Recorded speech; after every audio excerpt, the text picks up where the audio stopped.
Reality has source code. Most never see it. You've been running default programming your entire life. What if everything you think is luck is actually pattern recognition?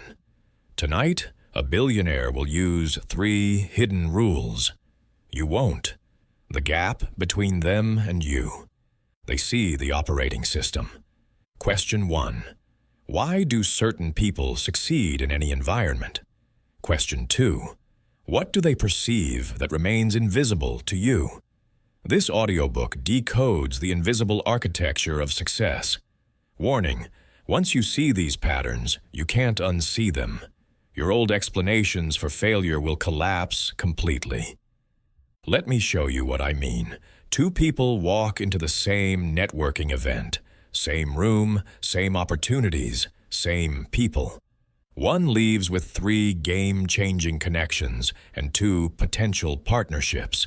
The other leaves with a stack of business cards they'll never look at again. What happened? The unsuccessful person will tell you it's about charisma, luck, or being an extrovert. They're wrong. The successful person saw something the other didn't. They recognized the invisible architecture of the room. They understood which conversations mattered and which were time sinks. They perceived the hidden hierarchies, the real decision-makers versus the gatekeepers, the people who actually had budget authority versus those who just liked to talk. But here's what's crucial. This wasn't intuition. It wasn't a gift they were born with. It was pattern recognition built on understanding rules that most people never learn exist. You live inside a game with rules you never agreed to follow. Worse, you're following rules that don't even exist. Your brain has spent decades creating invisible walls, arbitrary limitations, and false constraints. You believe things about money, success, relationships, and achievement that have no basis in actual reality. You've confused cultural programming with natural law. You've mistaken common practice for immutable truth. And because of this, you're playing a rigged game while thinking the rules are fair. The ultra-successful don't work harder than you. That's the lie sold to keep you running on a treadmill. They see differently. They perceive opportunity structures invisible to average performers. They recognize patterns in chaos. They understand probability at a level that lets them manufacture luck. They've hacked the operating system you're still trying to understand exists. This isn't about motivation. This isn't about grinding. This is about perception. When you can see what others can't, everything changes. Think about the last major decision you made. A career move, an investment, a relationship choice. You probably gathered information, weighed pros and cons, maybe asked friends for advice. But did you examine your hidden assumptions? Did you question the frame itself? Did you consider that the very way you defined the problem might be the problem? Most people optimize within broken frameworks. They try to win games they shouldn't be playing. They seek answers to questions they shouldn't be asking.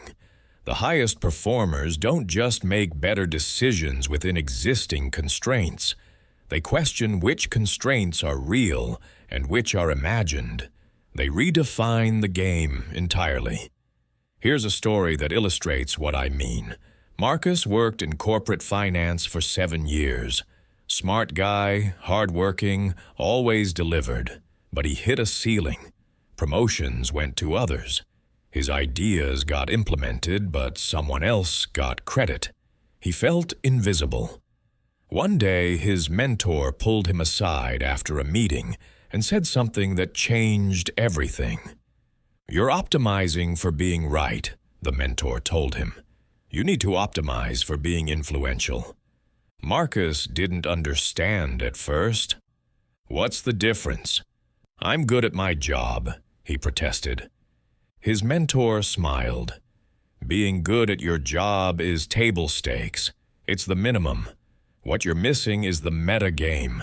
You're so focused on the spreadsheet that you don't see who actually makes decisions in this company, who trusts whom, where the real power flows.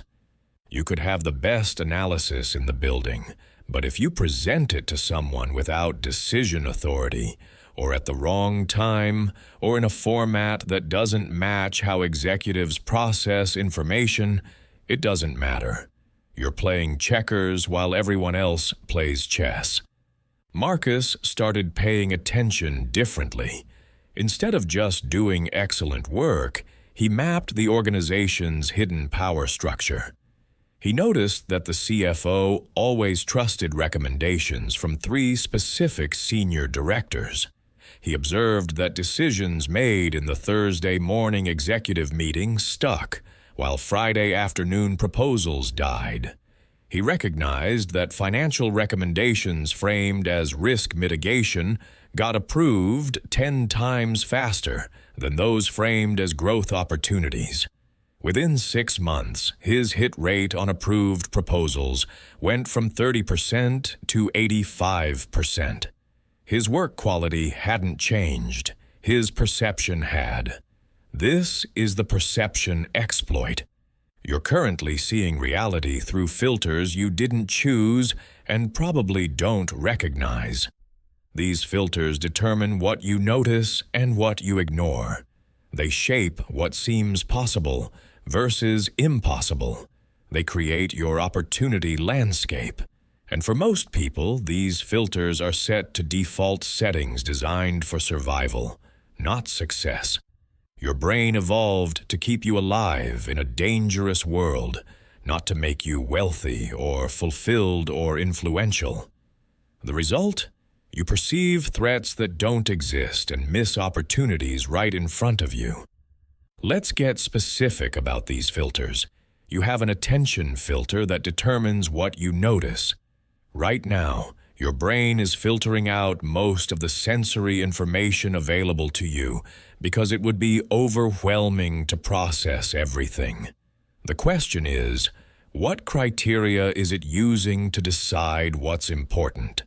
For most people, the attention filter is set to notice problems, threats, and things that are different from yesterday. This made sense for survival. Notice the thing that changed. It might eat you. But this filter is catastrophic for opportunity recognition. The biggest opportunities don't look like threats. They look like subtle pattern shifts, weak signals, or adjacent possibilities. If your filter isn't tuned to notice these, you'll miss them every time. You also have a probability filter. Your brain is terrible at assessing actual odds.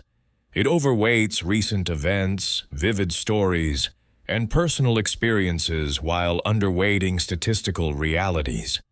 You think flying is dangerous because plane crashes are memorable, even though driving is exponentially more lethal. You think starting a business is impossibly risky because you remember your uncle's failed restaurant, even though millions of businesses succeed. This broken probability filter keeps you paralyzed in situations with favorable odds and confidently moving forward in situations with terrible odds. Every major mistake you've made came from a miscalculation of actual risk versus perceived risk. Then there's your identity filter. This might be the most insidious. You have a story about who you are, and your brain fights to keep that story consistent. If you believe you're not a math person, you'll avoid quantitative opportunities, even when you could learn the required skills in weeks. If you believe you're not lucky, you'll miss fortunate circumstances because they don't match your self-narrative. Your identity story is running in the background, vetoing possibilities before they reach conscious consideration. How many opportunities have you rejected not because they were actually bad fits, but because they didn't match who you've decided you are? What if that story is just old programming that stopped serving you years ago? The first step in the perception exploit is recognizing these filters exist. The second step is deliberate recalibration. For the next 7 days, I want you to track your decisions and the hidden assumptions underneath them. When you choose not to pursue something, ask what filter made that choice. When you feel certain about something, ask what probability calculation your brain just ran and whether it's accurate. When you react strongly to information, ask which identity story just got activated. This isn't comfortable work. You'll discover you've been making decisions based on outdated programming, false beliefs, and inherited assumptions you never examined. But awareness is the first requirement for change. Here's what you're going to notice when you start tracking. You'll see that many of your automatic no responses aren't based on actual analysis. They're based on protecting an identity story or avoiding perceived risk that isn't real. You'll recognize that you've been confusing familiarity with safety and novelty with danger, even when the familiar is slowly killing you and the novel could liberate you. You'll discover that you've internalized other people's limitations as your own, carrying around rules that applied to someone else's life, not yours. This recognition is jarring. It means you've been living inside a cage with doors that were never locked. Now let's talk about probability manipulation through pattern stacking. Most people think about luck as random. Either you have it or you don't. This is wrong and expensive. Luck is the intersection of preparation and opportunity. Sure, but that's incomplete. Luck is manufactured through deliberate arrangement of micro decisions that compound into macro advantages. Ultra-successful people don't wait for lucky breaks. They engineer higher probability outcomes by stacking small bets, creating option value, and positioning themselves at intersection points where opportunities cluster. Think about how casinos make money. They don't win every hand. They don't need to. They've structured the game so that the odds tilt slightly in their favor, and then they run thousands of iterations. The house edge might only be 2 or 3%, but over enough hands, it's mathematically inevitable they profit. You need to become the house in your own life. Stop making single big bets with binary outcomes. Start making lots of small bets with positive expected value and let the math work. Pattern stacking works like this. You identify the type of outcome you want. Let's say career advancement. Most people make 1 or 2 big moves a year. Apply for a promotion, take on a high-profile project. These are single point of failure strategies. One thing doesn't work out, and you've lost a year. Instead, you stack patterns. You have coffee with someone influential every week. You publish insights on LinkedIn twice a week. You solve small, visible problems monthly. You build expertise in an emerging area through daily learning. None of these individually guarantees anything, but together they create a probability field. When an opportunity emerges, you're positioned to see it first. You've built relationships that give you advocates. You've demonstrated capability, and you've created demand for your specific skill set. You didn't get lucky. You manufactured inevitability. Let me give you a real scenario.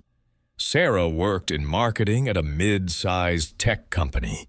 She wanted to move into product management, but had no direct experience. The traditional path would be to wait for an internal transfer opportunity or go back to school for an MBA. Both low probability, high investment approaches. Instead, she pattern stacked. She started spending 30 minutes daily learning product management fundamentals. She volunteered to sit in on product meetings, just to observe. She began writing internal documents translating product decisions into marketing implications, making herself the bridge between departments.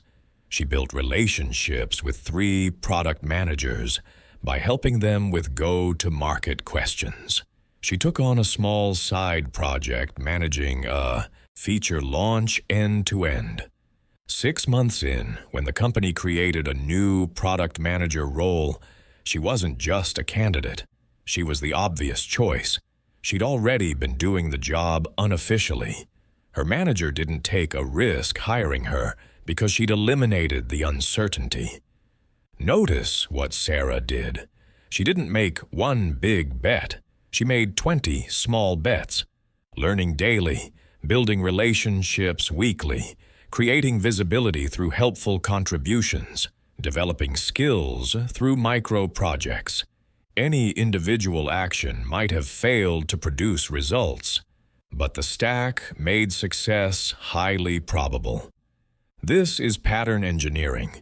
You're not hoping for luck. You're creating conditions where positive outcomes become mathematically likely.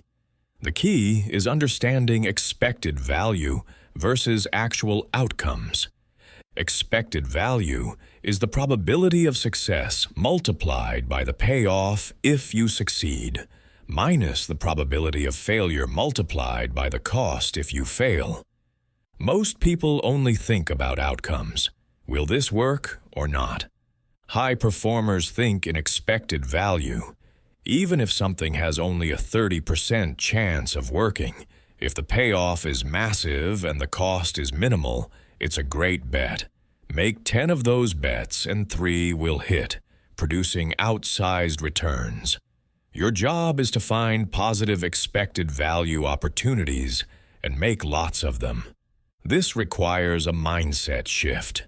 You need to stop thinking in terms of success and failure and start thinking in terms of experiments and data. When something doesn't work, you didn't fail. You gathered information. You learned what doesn't work, which narrows the search space for what does. Thomas Edison didn't fail 10,000 times before inventing the light bulb. He successfully identified 10,000 approaches that didn't work. Each experiment increased the probability that the next one would succeed. This isn't semantic wordplay. It's a completely different relationship with outcomes. Here's your probability manipulation protocol. For the next 30 days, document every recurring pattern in your successes and failures. When something goes well, what factors were present? When something fails, what was missing? You're looking for variables you can control. Maybe you notice you're more creative in the morning, more persuasive in person versus email, better at complex work when you've exercised first. These aren't random. They're exploitable patterns. Once you see them, you can deliberately arrange conditions to trigger your highest performing states. Then calculate actual versus perceived odds on 5 major decisions you're facing.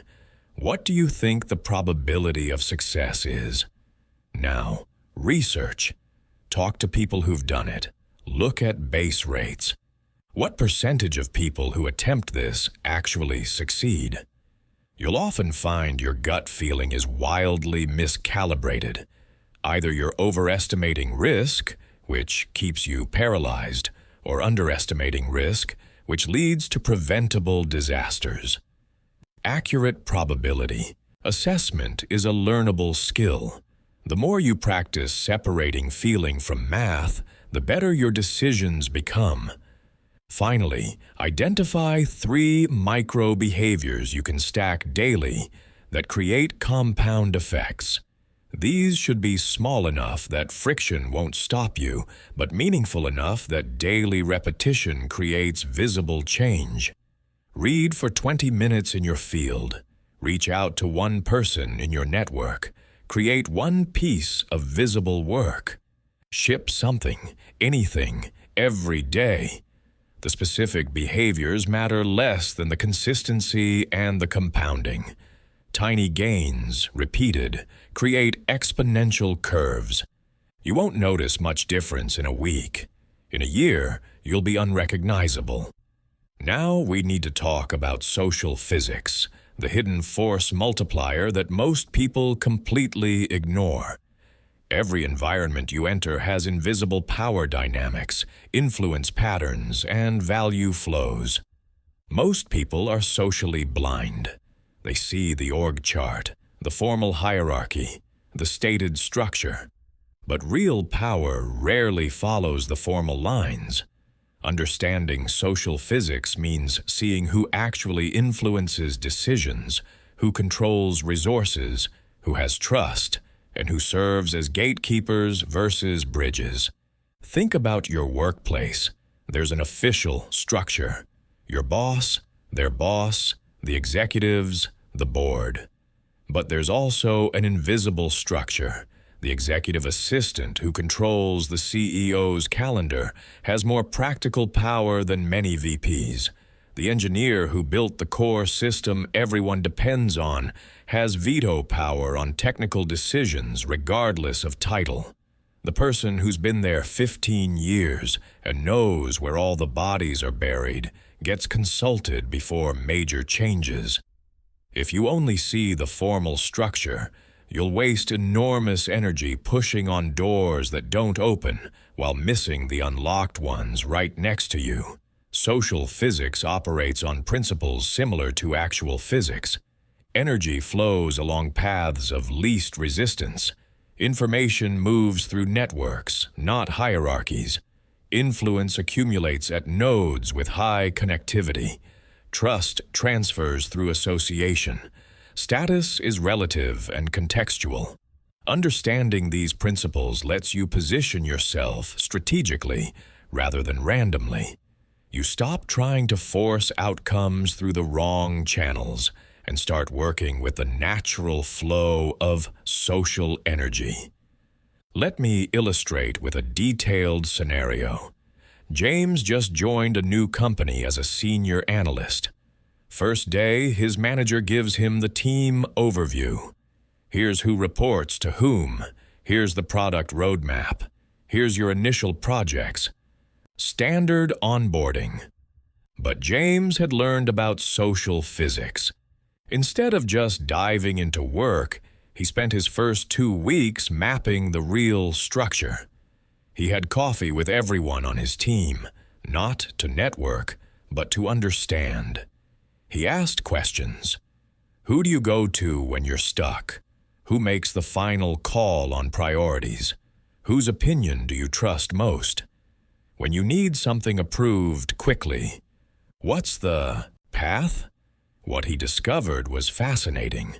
The official decision maker for their product area was the VP of product, but she only rubber-stamped what came from Tom, a senior product manager who'd been with the company since the beginning. Tom didn't have the highest title, but he had the CEO's trust from having saved the company during a critical pivot 5 years earlier. Anything Tom supported moved forward. Anything he opposed died quietly.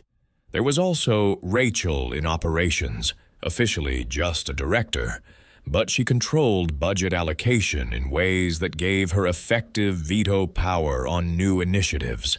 Then there was Kevin in engineering, whose opinion the CTO valued so highly that technical decisions ran through him informally before they went through formal review. James realized something crucial. If he wanted his work to have impact, the org chart was useless. He needed Tom to understand his analysis, Rachel to see how, his recommendations affected operations, and Kevin to validate technical feasibility. So he restructured his approach entirely. Before completing his first major project, he scheduled informal discussions with each of them, not to present, just to gather input. Hey, Tom, I'm looking at this market analysis and wanted your perspective given your history with the company. Rachel, I'm thinking through operational implications and don't want to miss something critical. Kevin, quick technical question on feasibility. What he was really doing was building relationships, demonstrating respect for their expertise, and getting their fingerprints on his work. When he finally presented his recommendations to his official boss, Tom, Rachel, and Kevin had already blessed it. Approval was a formality. 6 months later, James's peer, Linda, who had the same title and similar skills, was frustrated. Her projects kept getting delayed or deprioritized. She couldn't understand why. She was doing good work. But she was playing by the org chart. She presented to her manager, who presented to the VP, who might or might not get buy-in from stakeholders. Her work entered a queue and competed with everything else. She was pushing uphill because she didn't understand where the real leverage points were. James was operating from understanding. He'd mapped the invisible structure and positioned himself accordingly. This is social physics in action. It's not manipulation. It's understanding how human systems actually work versus how they claim to work. Every organization, every community, every network has this dual structure, formal and informal, official and actual. If you only see the formal, you're operating with partial information. You'll work harder and achieve less because you're using the wrong map. Here's how you map social physics in your environment. Start by observing who defers to whom. In meetings, whose opinion causes others to shift position? When there's disagreement, who's the tiebreaker? Who gets consulted before decisions are finalized? These people have influence regardless of title. Next, identify the connectors. Who knows everyone? Who bridges different departments or groups? These people have information advantage and facilitation power. Then spot the gatekeepers. Who controls access to resources, important people, or critical processes? Finally, find the trust clusters. Who lunches together? Who has history? Trust networks often matter more than reporting lines. Once you've mapped this, you can position strategically. If you need something approved, trace the path of actual influence, not just formal authority. If you want visibility, connect with the people who have the CEO's ear, not just senior titles. If you're trying to build influence yourself, become a bridge. Connect people who should know each other but don't. Solve problems for the connectors and gatekeepers. Build trust through small helpfulness before you need big favors. This isn't cynical, it's realistic. Human systems run on trust, reciprocity, and influence. Pretending otherwise is naive and expensive. Take the next 14 days and diagram the power flows in your primary professional environment. Who actually influences what happens? Write down 3 connector nodes you're not currently leveraging. Then script 3 strategic positioning conversations. These aren't asks. They're relationship building. Offer value, seek understanding, find ways to be helpful. The goal is to shift from invisible to connected. Once you're connected to the real power structure, your effectiveness multiplies without additional effort. Let's shift to temporal arbitrage, exploiting time perception for massive advantage. Time is the ultimate finite resource, but most people treat it like it's infinite, or at least abundant. They waste it on low-value activities, interrupt their highest-value work with constant context switching, and fail to protect their peak cognitive hours. Meanwhile, high performers extract 3 to 5 additional productive hours weekly, not by sleeping less or working longer, but by hacking how their brain processes urgency and priority. Here's the fundamental insight. Your perception of time determines how you use it. When you feel time scarcity, you make poor decisions. You say yes to immediate requests that derail important work. You prioritize the urgent over the important. You fragment your attention across multiple tasks, degrading quality on all of them. But when you feel time abundance, you can be strategic. You can protect deep work blocks. You can say no to good opportunities to save space for great ones. You can let ideas marinate instead of rushing to implementation. The key is that time scarcity versus abundance is often a perception problem, not a reality problem. Most people create artificial time scarcity through poor prioritization and lack of boundaries. They let other people's urgency become their urgency. They confuse activity with productivity. They schedule themselves into a corner where they're always reactive, never strategic. Then they wonder why they're always busy, but never making real progress on what matters. The solution isn't time management in the traditional sense. It's energy management and ruthless prioritization. Think about your typical week. How many hours do you spend in meetings that could be emails? How much time goes to low-value tasks that feel productive but don't move needles? How often are you interrupted during work that requires deep focus? For most people, the honest answer is that 40 to 60% of their time is wasted on activities that produce minimal return. That's not a moral judgment. It's a math problem. If you're spending 30 hours a week on work that generates 10% of your results, you have a massive arbitrage opportunity. Temporal arbitrage means deliberately structuring your time to maximize the ROI per hour. First, you identify your highest leverage activities. What produces disproportionate results? For a salesperson, it might be client meetings. For a creator, deep work on flagship content. For a leader, strategic thinking and talent development. Whatever your highest leverage activities are, they should consume your peak cognitive hours, not what's left after you've handled email and attended meetings. Your best hours, when you're sharpest and most creative. Second, you ruthlessly eliminate or delegate everything below your leverage threshold. This is uncomfortable because low-leverage activities often feel productive. Email feels like work. Meetings feel like contribution. Admin tasks feel necessary. But if they're not in your highest value category, they're costing you opportunity. Every hour you spend on something worth $20 per hour is an hour you're not spending on something worth $200 per hour. That's a $180 opportunity cost every hour. Over a year, that's a six-figure mistake. Third, you implement time perception hacks that create the feeling of abundance, even when your schedule is full. This is psychological, but powerful. When you start your day with 2 hours of protected deep work before checking email or attending meetings, your entire day feels different. You've already won. Everything else is bonus.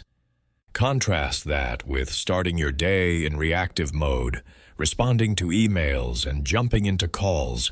You'll reach evening feeling busy but unsatisfied because you never did the work that actually matters to you. Here's a practical protocol. For 1 week, track every activity and how much energy it requires on a 1 to 10 scale. Not time, energy. You'll discover that some 30-minute tasks drain you more than some 2-hour tasks. This is crucial information. The goal isn't to minimize time spent. It's to maximize energy return on energy invested. Once you have this data, you can design your week around energy optimization, not just time management. Place your highest leverage, Highest energy requirement work in your peak hours. For most people, that's the first 3 to 4 hours after waking. Guard this time violently. No meetings, no email, no interruptions. This is your sacred space for the work that actually compounds. Midday, when your energy naturally dips, batch your low-energy tasks. Email, admin, short calls. These don't require peak cognition, so don't waste peak hours on them. Late afternoon, if you have a second peak, use it for collaborative work, brainstorming, or relationship building. These benefit from the energy of interaction. Implement pre-commitment devices to protect your structure. Schedule your deep work blocks on your calendar like unmovable meetings. Turn off notifications. Use website blockers if needed. Tell people you're unavailable during these windows. The first week will be hard. You'll feel the pull to be responsive, to check just one thing, to handle just one quick request. Resist. The ROI of protected deep work is so high that even if you upset someone by being unavailable, the trade is worth it. You're optimizing for outcomes, not for being liked. Now let's talk about urgency hacking. Your brain treats urgency and importance as the same thing, but they're not. Urgency is time-sensitive. Importance is impact-significant. Many urgent things aren't important. Many important things aren't urgent. The tyranny of the urgent is that it feels like you must respond immediately, even when the actual cost of a delay is minimal. Meanwhile, truly important work, like strategy, skill building, relationship development, sits undone because it doesn't scream for attention. Create artificial urgency for important, non-urgent work. Set deadlines for things that matter but don't have natural time constraints. Tell someone you'll deliver something by a specific date. Schedule a presentation where you'll share your thinking. Create public commitment. This transforms important into urgent in your brain's priority system, giving it the attention it deserves. Simultaneously, delay or delegate actually urgent but unimportant work. That email can wait an hour. That request can go to someone else. That meeting can be rescheduled. You're not being irresponsible. You're being strategic about where your finite cognitive resources go. Here's the hard truth. Every yes to something low value is a no to something high value. Your calendar is a truthful document of your priorities, regardless of what you say your priorities are. If you say strategic thinking is important, but you have 0 hours scheduled for it, it's not actually important to you. If you say health matters, but you never block time for exercise, it doesn't matter. Your revealed preferences, shown in how you allocate time, are your actual priorities. If there's a gap between stated and revealed priorities, you have a problem. Close that gap by scheduling your priorities first, then fitting everything else around them. Most people do the opposite. They let their calendar fill with other people's priorities, then try to squeeze in what matters to them. This guarantees you'll never get to it. Flip the script. Block time for what matters most when you're at your best. Everything else fights for the remaining space. Some things won't fit. Good. Those things weren't as important as you thought. You just proved it by not being willing to prioritize them over something else. Over the next month, implement this energy first time system. Track your energy levels throughout the day. Identify your peak windows. Restructure your week to protect those windows for highest leverage work. Batch low-value tasks into low-energy time slots. Say no to anything that doesn't meet your new threshold. You'll feel guilty at first. You might worry you're letting people down. But watch what happens to your results. When you're actually doing the work that matters, during the time when you're capable of your best work, your output quality and quantity both increase. You accomplish more in 4 protected hours than you used to in 3 scattered days. Now, we need to discuss information asymmetry as wealth transfer, because this is where serious money and power accumulate. Information asymmetry means you know something valuable that others don't. In every transaction, the party with better information captures more value. Used ethically, information advantage lets you create disproportionate returns. Used unethically, it's fraud. The line matters. We're talking about the former. Markets are information processing mechanisms. Prices represent collective knowledge. When you have information the market doesn't have yet, you can act before the price adjusts. This applies to financial markets, but also job markets, real estate markets, attention markets, and relationship markets. Anywhere there's an exchange of value, information advantage creates arbitrage opportunity. Think about how investors make money. It's not from working harder than you. It's from knowing something before it's widely known or understanding implications that others miss. They learn about an emerging technology before it's mainstream. They recognize a regulatory change will benefit certain companies. They identify a management team that's undervalued. They see the information, process its implications, and act while others are still unaware. By the time everyone knows, the opportunity is gone, priced in. You can do this in your career, your industry, your local market. The question is, what do you know that your market doesn't?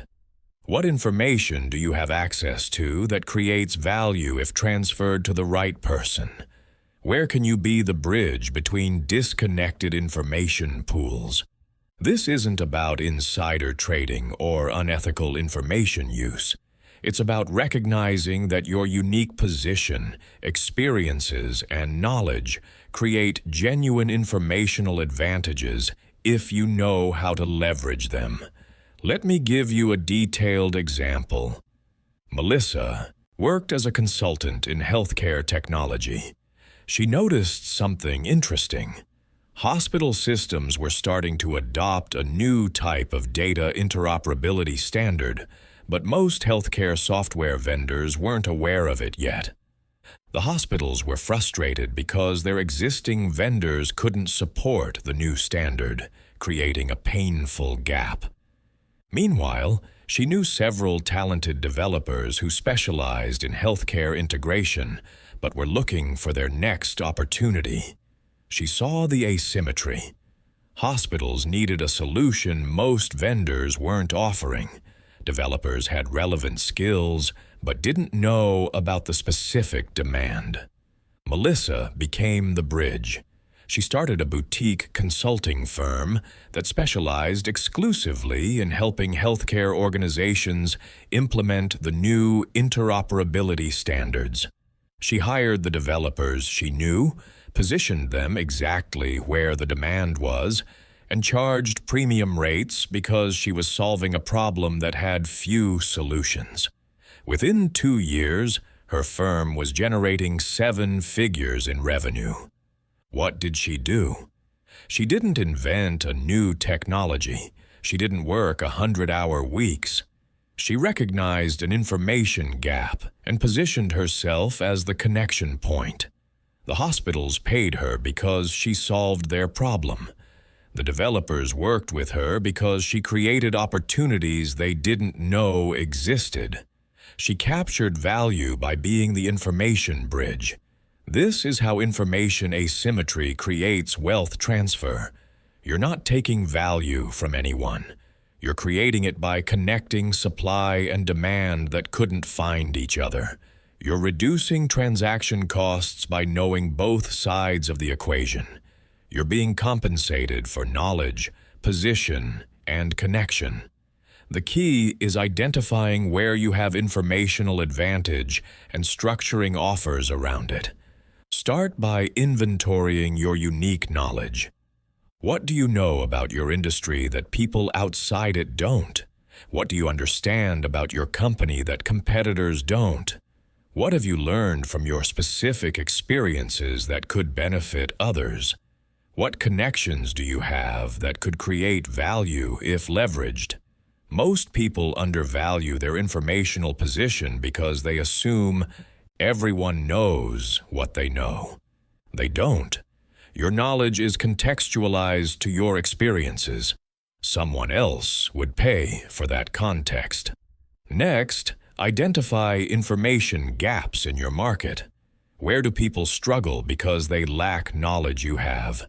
Where are there mismatches between supply and demand that you could bridge? Where is valuable information siloed in ways that create inefficiency? These gaps are opportunities. Your job is to position yourself as the solution. You can do this through consulting, products, connections, or advising. The format matters less than the underlying dynamic. You have information they need, and they'll pay for it. Create 3 information bridges where you connect disconnected parties. This might be introducing a client to a service provider they didn't know existed. It might be sharing insights from one industry that would benefit another. It might be explaining complex technical concepts in ways that non-technical decision makers can act on. Each bridge creates value. Make sure you're capturing some of that value. Don't just give away informational advantages. Structure compensation, equity, commissions, or other return mechanisms. Build a systematic learning protocol for high-value intelligence acquisition. What information would give you an edge if you had it before others? What trends should you be tracking? What signals should you be monitoring? Set up systems to capture this intelligence. Subscribe to niche newsletters, join insider communities, attend industry events, build relationships with people who see different parts of the landscape than you do. Information advantage compounds when you consistently know things before they're common knowledge. This brings us to narrative control, weaponizing story to make opportunities seek you instead of you chasing them.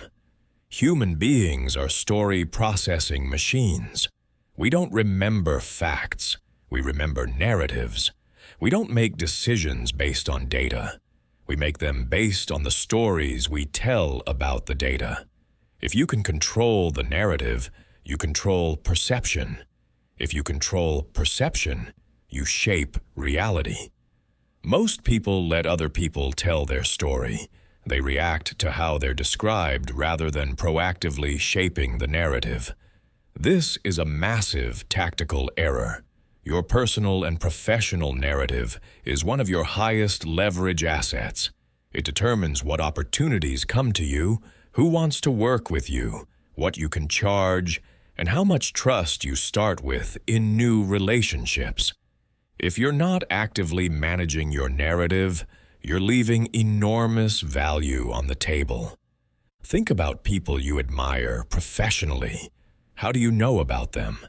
Probably not because they're the absolute best at what they do. You know about them because they have a clear, compelling narrative that's spread.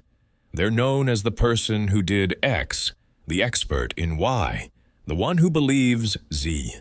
That narrative is a magnet. It attracts aligned opportunities and repels misaligned ones. It pre-sells their value before they ever have a conversation. It creates demand.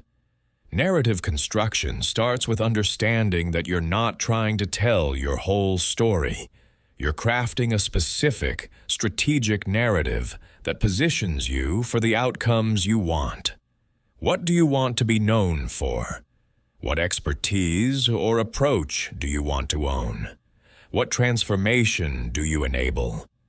Your narrative should answer these questions in a way that's memorable and repeatable. If someone hears your story and can't easily explain it to someone else, it's too complex. Here's a framework. Every powerful narrative has 3 elements. First, the before state. Where were you or where are your clients before you enter the picture? What problem existed? What was broken or missing? This creates context and establishes stakes. Second, the pivot. What changed? What insight did you have? What did you do differently? This is your unique approach or methodology. Third, the afterstate. What results emerged? What transformation occurred? What became possible? This is proof and aspiration. Let me show you how this works with a real scenario. David was a talented software engineer who wanted to move into technical leadership. His default narrative was generic. I'm a software engineer with 10 years of experience. I've worked on various products. I'm looking for a senior engineering role. Forgettable, undifferentiated, reactive. He was waiting for opportunities to discover him, and they weren't. We restructured his narrative entirely. New version. I spent 8 years building features, and we shipped on time, hit metrics, celebrated launches. But nothing stuck. Products would launch, get traction, then bleed users. I became obsessed with understanding why. Turns out most teams optimize for shipping features, not for changing user behavior. I developed a framework for building products that create genuine habit formation, not just novelty interest. Now I help engineering teams build products people actually keep using. 3 companies I've applied this to saw 90-day retention increase by 40 to 60%. Notice the difference. The new narrative has a problem, a realization, a methodology, and proof. It's specific. It's memorable. It positions David as the person who solves a particular expensive problem. When someone hears this narrative, they can repeat it. They can identify whether they have the problem he solves. They can imagine working with him. This narrative doesn't beg for opportunity. It attracts aligned opportunities and screens out poor fits. David started sharing this narrative on LinkedIn, in his conversations, in his interview answers. Within 3 months, he had inbound opportunities from companies specifically looking for someone who understood retention and habit formation. He wasn't just another engineering candidate. He was the person who solved their exact problem. His hit rate on interviews went from maybe 30% to over 80% because he was only talking to pre-qualified opportunities that matched his narrative. This is narrative weaponization. You're creating a strategic story that does sales, marketing, and filtering work for you while you sleep. People who resonate with your narrative seek you out. People who don't self-select away. You stop wasting time on misaligned opportunities and start getting concentrated attention from aligned ones. Your narrative becomes a force multiplier. But narratives aren't just for external positioning. They're internal operating systems. The story you tell yourself about who you are and what you're capable of determines what you attempt. If your internal narrative is, "I'm not technical," you won't try to learn to code, even though coding is a learnable skill. If your narrative is, "I'm bad with people," you won't develop social skills, even though they're trainable. Your internal narrative creates a self-fulfilling prophecy. Change the narrative, change the behavior, change the outcomes. Most people inherit their internal narratives from early experiences and never question them. You struggled with math in 3rd grade, so you decided you're not a math person, and you've been proving yourself right for 30 years. But that narrative was formed by an 8-year-old with limited information. It might have no connection to your actual capabilities as an adult. The question is, what narratives are you carrying that limit you? What stories have you told yourself so many times that they feel like truth, even though they're just old interpretations? Rewrite your inevitable success storyline. This is a past, present, future narrative arc. Past. What experiences shaped you? What patterns emerged? What capabilities did you develop? Present. What are you doing now? What problems are you solving? What transformation are you enabling? Future. Where is this trajectory leading? What becomes possible? What does success look like? Write this as if your success is inevitable, not hopeful. The difference in framing creates different psychology. Inevitable means you're working out the details of something that's definitely happening. Hopeful means you're trying and might fail. Your brain responds differently to each. Test your narrative with 5 conversations over the next 2 weeks. Pay attention to how people respond. Do they lean in? Do they ask questions? Do they see how they could work with you or help you? If the narrative is working, you'll notice people becoming more engaged and more likely to offer introductions, ideas, or opportunities. If it's not working, refine it. Narratives aren't static. They evolve as you do. The goal is to have a clear, compelling story that positions you strategically and opens doors. Now we need to examine energy economics, the finite resource nobody tracks but everyone depletes. You think about your time, your money, maybe your attention. But energy is the upstream resource that determines how effectively you use everything else. With high energy, an hour produces exponentially more value than the same hour at low energy. With depleted energy, even unlimited time won't save you. You'll spin, you'll procrastinate, you'll produce low-quality work that needs to be redone. Energy management is the master skill that multiplies everything else. Let me show you exactly what this looks like in practice. Jennifer ran a digital marketing agency. Successful on paper. 30 clients, team of 12, revenue growing 20% year over year. But she was drowning, working 70-hour weeks, constantly exhausted, relationships suffering, health declining. She told herself this was the price of success. Push through, grind harder, sleep when you're dead. Classic entrepreneurial mythology. The reality? She was running an energy deficit so severe that her productivity per hour had collapsed. She was working 70 hours, but only producing about 30 hours of actual value. The rest was just motion masquerading as progress. We did an energy audit, 1 week, track every activity, rate its energy impact on a scale from -5 to +5. -5 means it completely drains you. +5 means it energizes you. 0 is neutral. Jennifer resisted at first. She didn't have time for tracking. That's always the objection. You're too busy being ineffective to analyze why you're ineffective. But she committed. 7 days of honest data.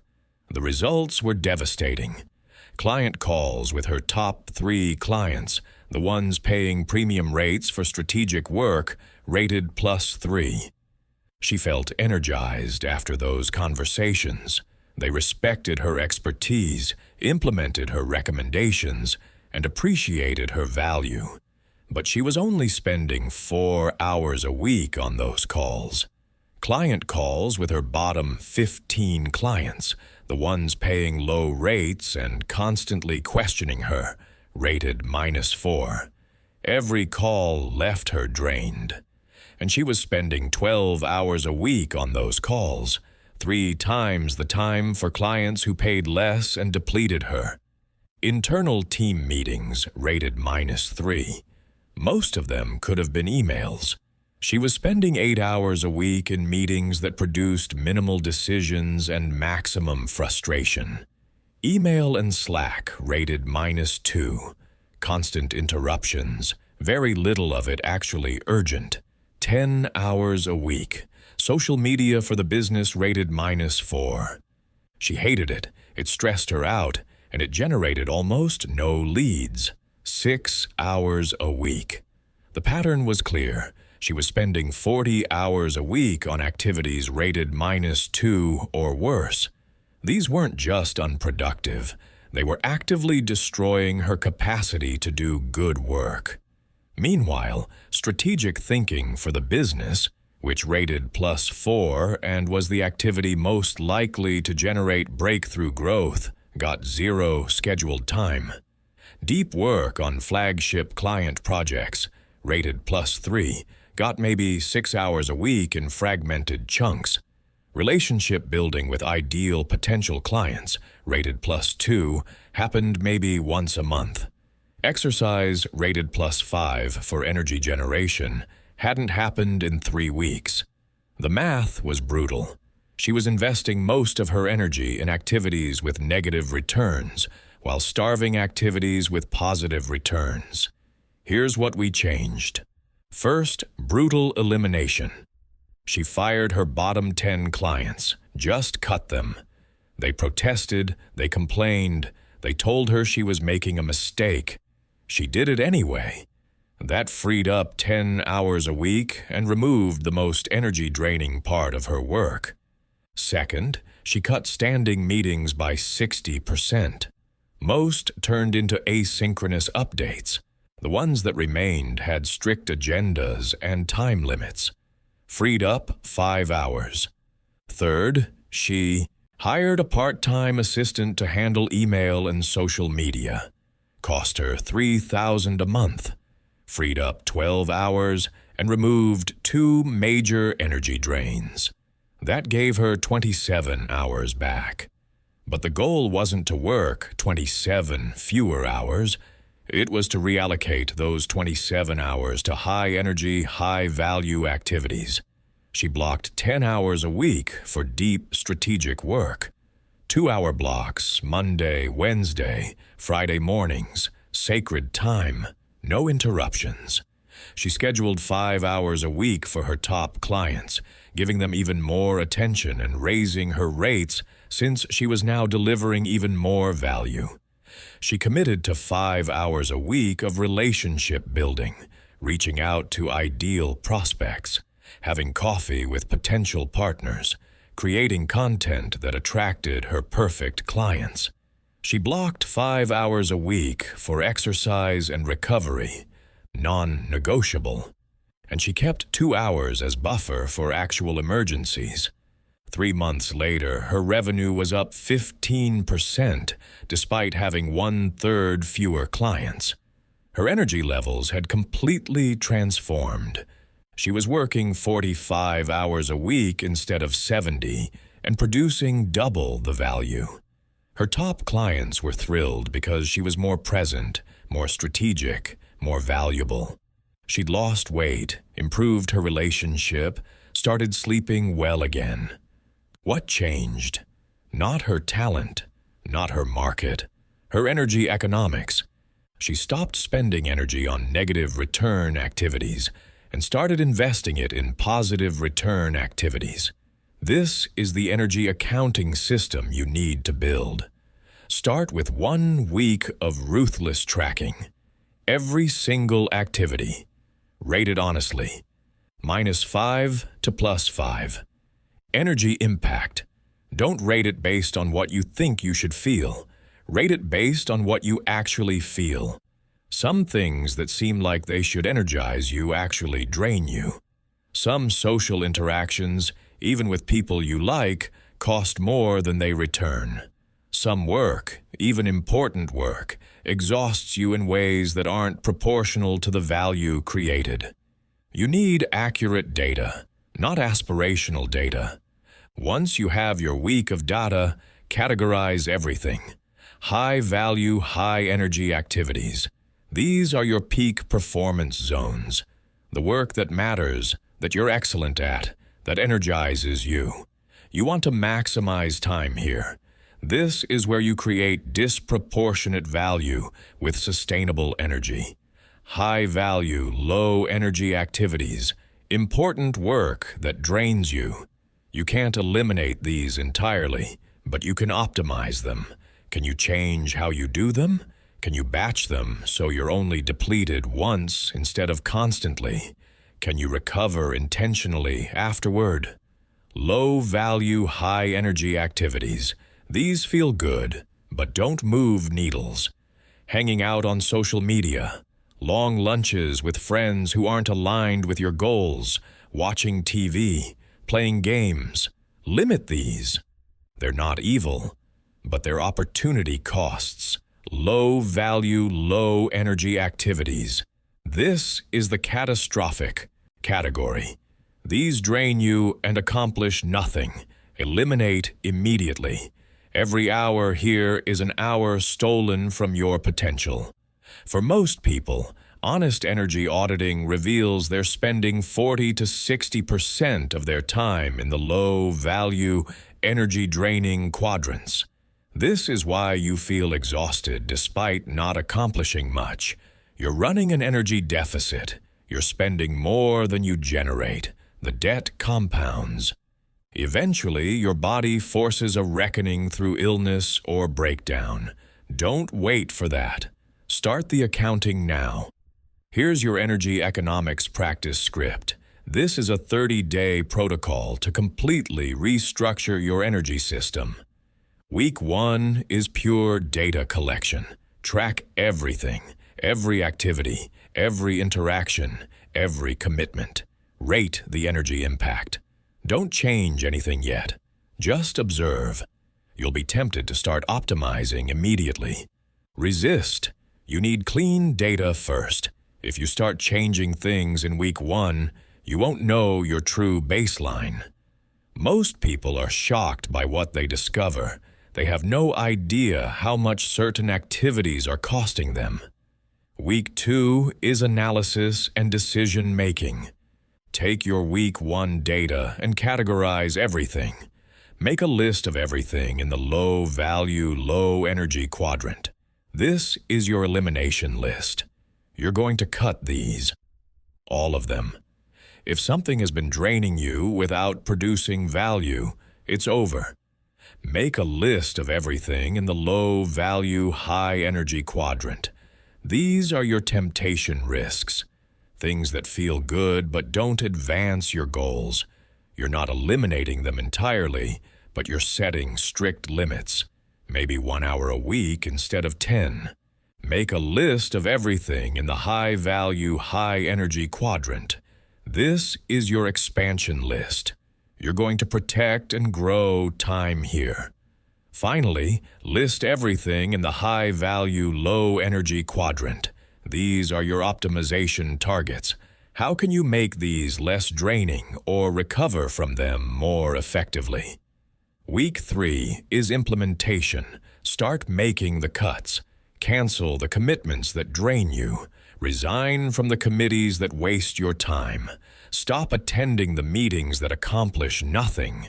Say no to the requests that don't serve you. This will feel terrible. You'll feel guilty. You'll worry about letting people down. You might upset some people. Do it anyway. The cost of continuing is higher than the discomfort of stopping. Simultaneously, start protecting your high-value, high-energy time. Block it on your calendar. Treat it like the most important meeting of your week because it is. When someone tries to schedule over it, say no. Your peak performance time is not available for other people's priorities. Week 4 is refinement and sustainability. By now, you've cut the obvious energy drains and protected your peak time. This week is about fine-tuning. Are there activities you thought you'd eliminated but are sneaking back in? Cut them again. Are there high-value activities you blocked time for but keep skipping? Why? What's the obstacle? Remove it. Are there new energy drains emerging? Sometimes when you eliminate one commitment, someone tries to fill that space with another ask. Defend your boundaries. This week is also about building recovery rituals. What actually restores your energy? Not what you think should work. What actually works? For some people, it's exercise. For others, it's silence. For others, it's specific types of social interaction. Build these rituals into your week as non-negotiables. After 30 days, you should have a completely different energy profile. Less time on draining activities, more time on energizing ones. Better protection of peak performance windows. Intentional recovery built into your rhythm. If you've done this correctly, you should feel more energized despite possibly working the same hours or fewer. Your output per hour should have increased noticeably. Your decision quality should be better. Your mood should be more stable. If you're not seeing these results, something in your implementation needs adjustment. The most common failure mode is incomplete elimination. People cut some energy drains, but not all of them. They keep one toxic relationship, one pointless commitment, one draining client. They tell themselves it's not that bad or they can handle it. But energy drains compound. Even one significant drain can negate the benefits of everything else you've optimized. You have to be ruthless. If something consistently drains you without producing proportionate value, it has to go. No exceptions. Your energy is too valuable to waste on things that deplete you. The second most common failure mode is failing to protect high energy time. You identify when you do your best work. You understand it should be protected. But when someone asks for a meeting during that time, you say yes. One meeting becomes a pattern. Soon your peak hours are fractured and you're back where you started. The solution is treating your high energy time as unmovable. When someone requests it, you're not available. You don't explain why. You don't justify. You simply have a conflict during that time. Protect it like you'd protect a commitment to your most important client, because you are your most important client. The third failure mode is not building recovery into the system.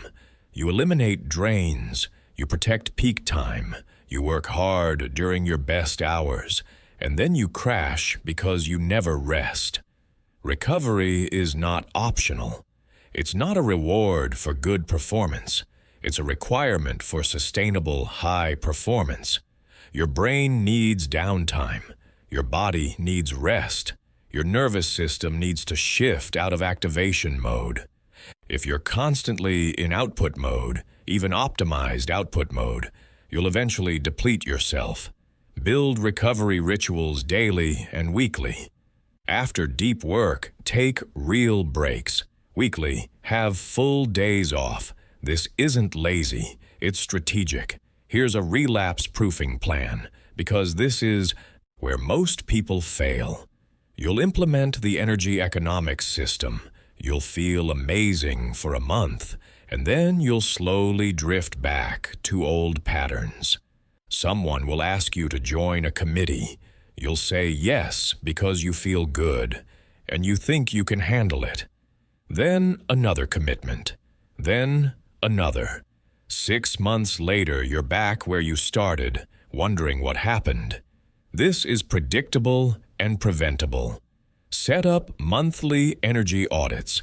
First week of every month, track your activities and energy levels for 3 days. Not a full week, just 3 days. Enough to spot trends. Compare to your baseline.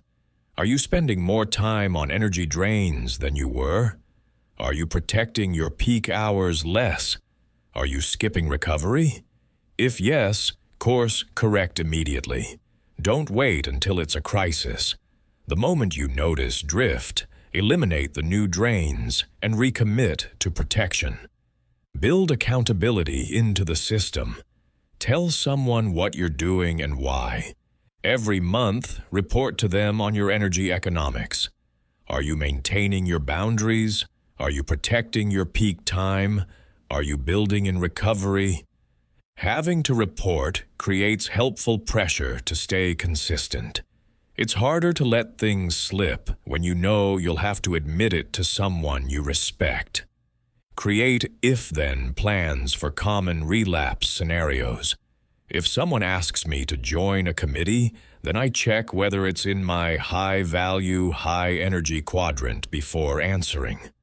If someone requests a meeting during my peak hours, then I offer alternative times without explaining why. If I notice I'm feeling drained more than usual, then I do a 3-day energy audit to identify what's changed. If I skip recovery rituals 2 days in a row, then I block the next day for nothing but recovery. These pre-planned responses prevent decision fatigue in the moment. You don't have to figure out what to do. You already know. Finally, build in quarterly reviews. Every 3 months, do a full week of energy tracking like you did initially. This gives you complete data on how you're doing. Are your energy levels sustainable? Is your output per hour maintaining or improving? Are you enjoying your work more or less than 3 months ago? Are there new activities that have become energy drains? Are there new opportunities in your high-value, high-energy quadrant?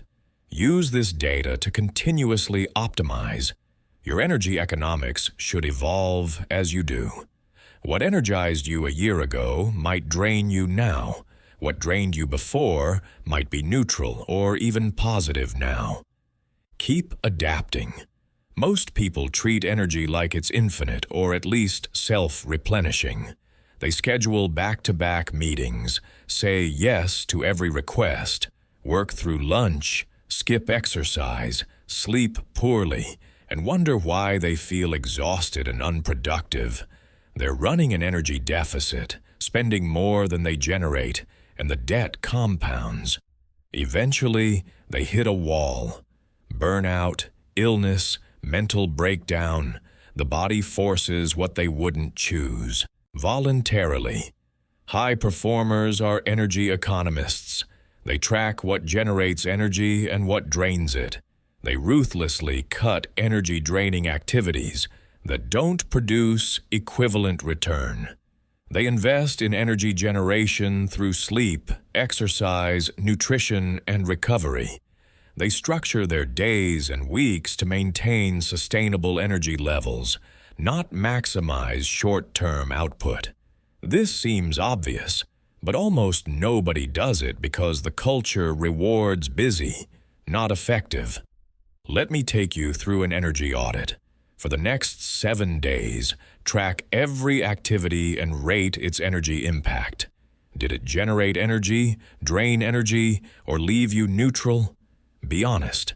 Some things that should energize you actually drain you. Some meetings, while potentially productive, leave you depleted. Some social interactions, even with people you like, cost more energy than they return. Some work, even important work, exhausts you. None of this is moral judgment. It's data. You need accurate information about your energy economics to make good decisions. Once you have this data, categorize your activities. High-value, high-energy activities. These are your peak performance moments. Work that matters, that you're good at, that energizes you. Maximize these. High-value, low-energy activities. Important work that drains you. Optimize these. Can you change how you do them? Can you batch them? Can you recover afterward? Low-value, high-energy activities. Fun but unproductive. Limit these. They feel good but don't move needles. Low-value, low-energy activities. The worst category. These drain you and accomplish nothing. Eliminate these immediately.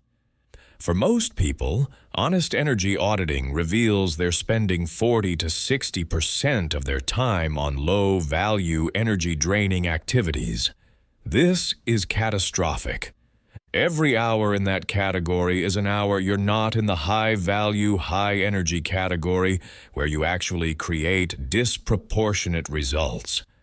The solution isn't willpower, it's brutal elimination. You cannot energy manage your way to using low-value activities efficiently. You need to stop doing them. This is uncomfortable because many energy-draining activities are socially expected or feel necessary. That recurring meeting everyone attends, but nothing gets decided? Energy drain. That friend who only calls to complain? Energy drain. That project you committed to months ago but don't care about anymore? Energy drain. Saying no to these feels hard. But the math is simple. Every yes to an energy drain is a no to an energy source. You're trading your highest leverage hours for low-return obligations. Implement a brutal elimination protocol. List every regular activity in your life. Ask, does this generate energy or drain it? Does this produce value proportionate to its energy cost? If I could only do half my current activities, would this make the cut? Be ruthless. Cut the bottom 40%. Delegate what you can, decline what you can't. If something has been draining you for months and you keep doing it out of obligation, stop. The guilt you feel for stopping is cheaper than the ongoing energy cost of continuing. Here's what people get wrong about energy management. They think it's about doing less. It's not. It's about doing different. When you eliminate energy drains, you create space for energy sources. When you're operating from a place of energy abundance rather than energy deficit, you can actually do more because the quality of your effort is exponentially higher. 2 hours of deep work when you're energized produces more than 8 hours of distracted work when you're depleted. Design recovery rituals for maximum cognitive reload. Your brain needs rest, but not all rest is equal. Scrolling social media isn't rest, it's different work. Watching TV isn't recovery if you're binge-watching while stressed about tomorrow. Actual recovery requires disconnection from the types of stimulation that deplete you. For most knowledge workers, that means time away from screens, from decisions, from language processing. It means movement, nature, silence, or non-demanding social connection. Build these into your day and week as non-negotiables. After deep work blocks, take actual breaks. Walk outside. Sit in silence. Move your body. Don't immediately jump into email or Slack. Let your brain decompress. Weekly, have at least one full day where you're not in work mode, not thinking about work, not checking work messages, not solving work problems. This seems impossible until you try it. Then you realize how much better you are during work time when you've actually recovered. The energy paradox is this. Rest feels like wasted time when you're behind. But working while depleted is what puts you behind. You produce poor quality output that needs revision. You make bad decisions that create problems. You miss important details. You communicate poorly and create misunderstandings. The time you think you're saving by not resting costs you 3 times as much in rework and mistakes. Rest isn't optional for peak performance. It's required. Take a close look at your daily energy patterns right now. When are you sharpest? When do you crash? What activities reliably energize you? What activities consistently drain you? Use this information to engineer your life around energy optimization. Place your most important work in your highest energy windows. Batch energy draining, but necessary tasks into windows where you're less sharp anyway. Proactively schedule recovery before you're depleted, not after you crash. This is the difference between professional athletes and amateurs. Professionals train hard and recover hard. Amateurs train inconsistently and never recover fully. Let's move to consequence forecasting, thinking in second and third order effects. Most people make decisions based on immediate consequences. Will this work? Will I like it? Will it solve the problem in front of me? High performers think in downstream effects. If I do this, what happens? Then what? Then what? They run mental simulations 3 or 4 steps out, identifying second and third order consequences that less sophisticated thinkers miss. Let me give you a vivid example of how this plays out in real life.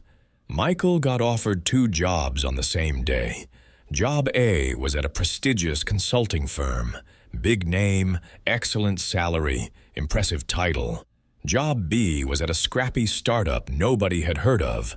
Lower salary, unclear title, higher uncertainty. Most people would choose Job A without much thought.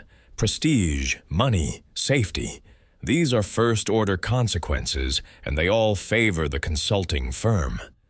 But Michael had learned to think in second and third-order effects. He sat down and mapped both decisions 3 levels deep.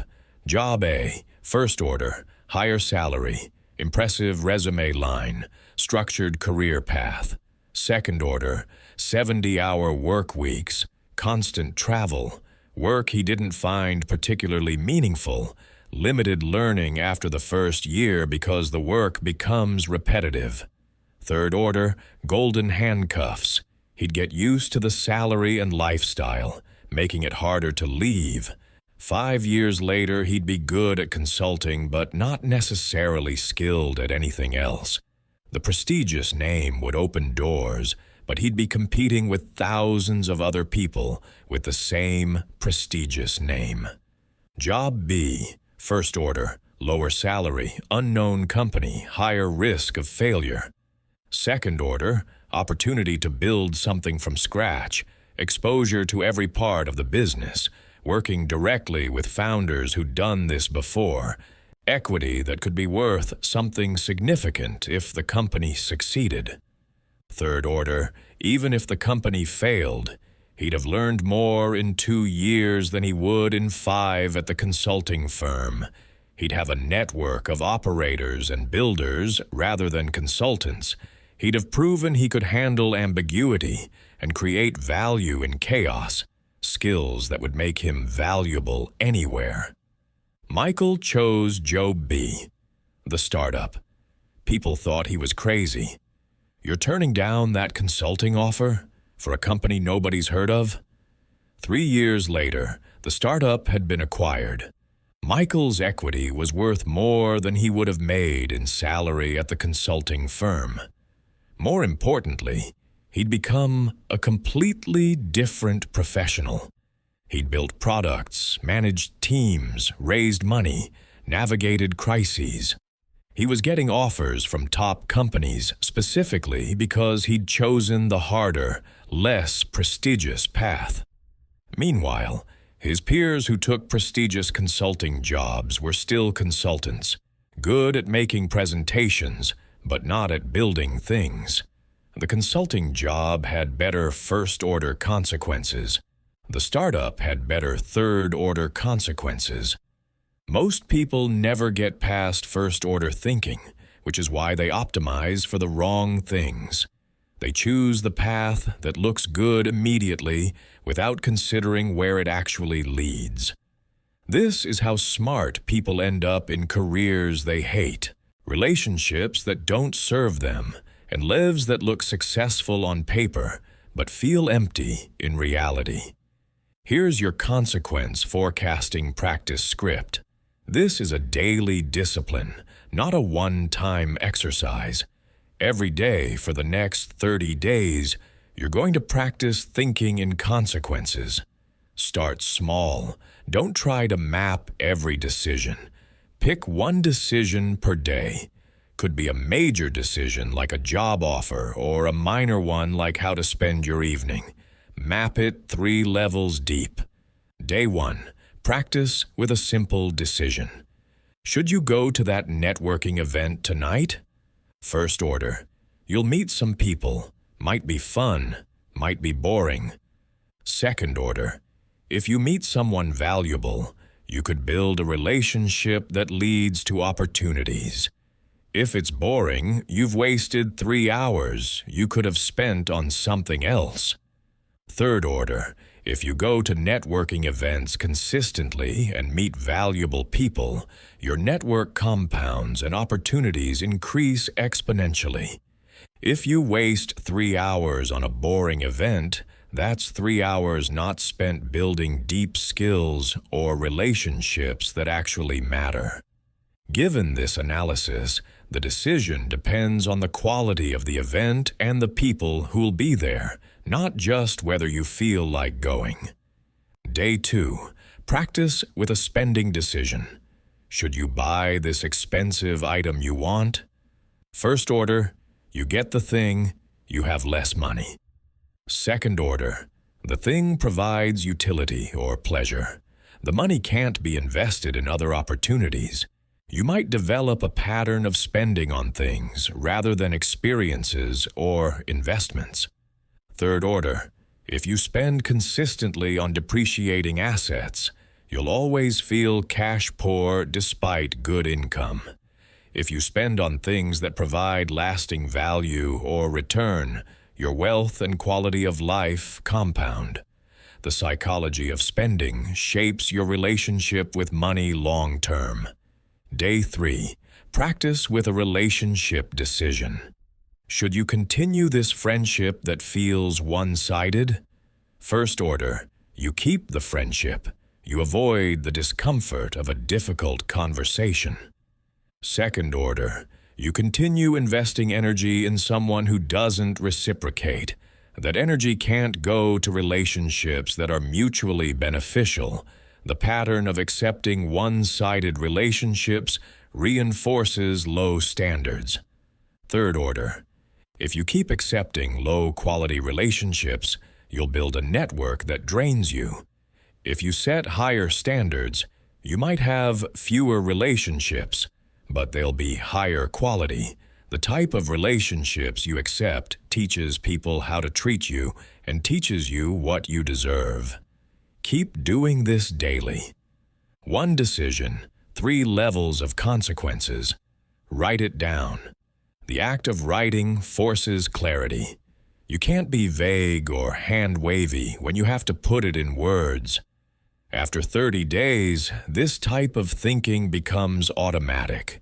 You won't have to consciously do the exercise anymore. Your brain will naturally start running consequence simulations. But there's a second layer to this practice. You also need to track your predictions against reality. This is where most people fail.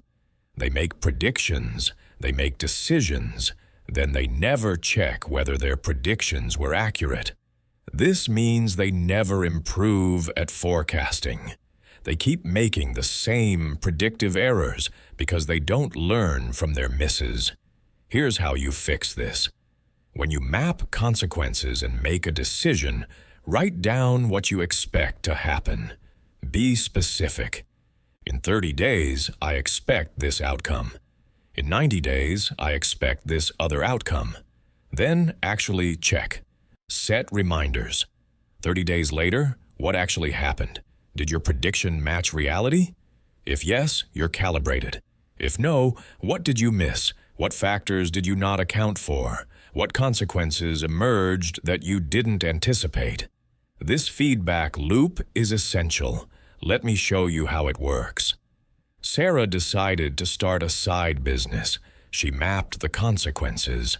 First order, she'd have to work evenings and weekends. She'd spend money on setup costs. She'd have something she built herself. Second order, she'd learn new skills. She might generate additional income. She'd have less free time for other activities. Third order, even if the business failed, she'd have entrepreneurial experience that would make her more valuable in her career. If it succeeded, she'd have a path to leaving her job eventually. She'd develop resilience and problem-solving skills. She wrote down her specific predictions. In 30 days, I'll have my first 3 customers and will have learned the basics of running the business.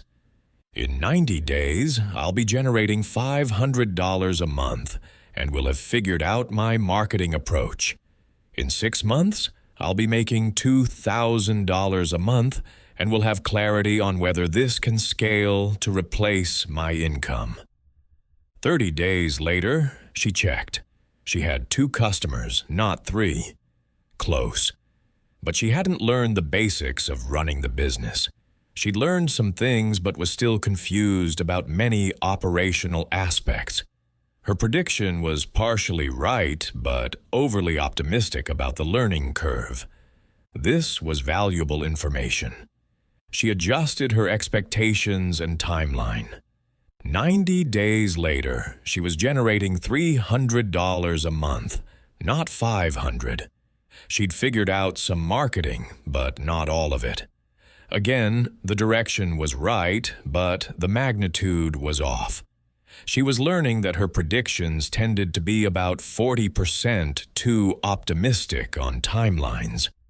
Knowing this, she could correct future forecasts. 6 months in, she was making $1,200 a month.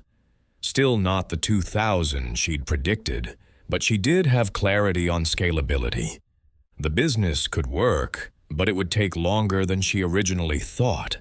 Her consequence forecasting had been directionally correct, but she'd learned she needed to multiply her timeline predictions by 1.5 to get realistic numbers. This is calibration. You make predictions, you check them against reality, you notice your patterns, you adjust. Over time, you get much better at forecasting. This is a learnable skill, not a fixed trait. Some people seem to have great intuition about how things will play out. What they actually have is lots of practice making predictions and checking them. You can develop the same capability. Here's a 30-day consequence forecasting challenge with daily micro practices. Day 1 through 7, you're mapping consequences for simple daily decisions. What to eat, how to spend your evening, whether to accept a social invitation. These are low-stakes opportunities to practice the thinking pattern. 3 levels deep, write it down. Notice what influences your decision.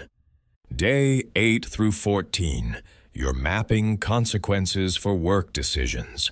How to approach a project, whether to take on an assignment, how to handle a difficult conversation.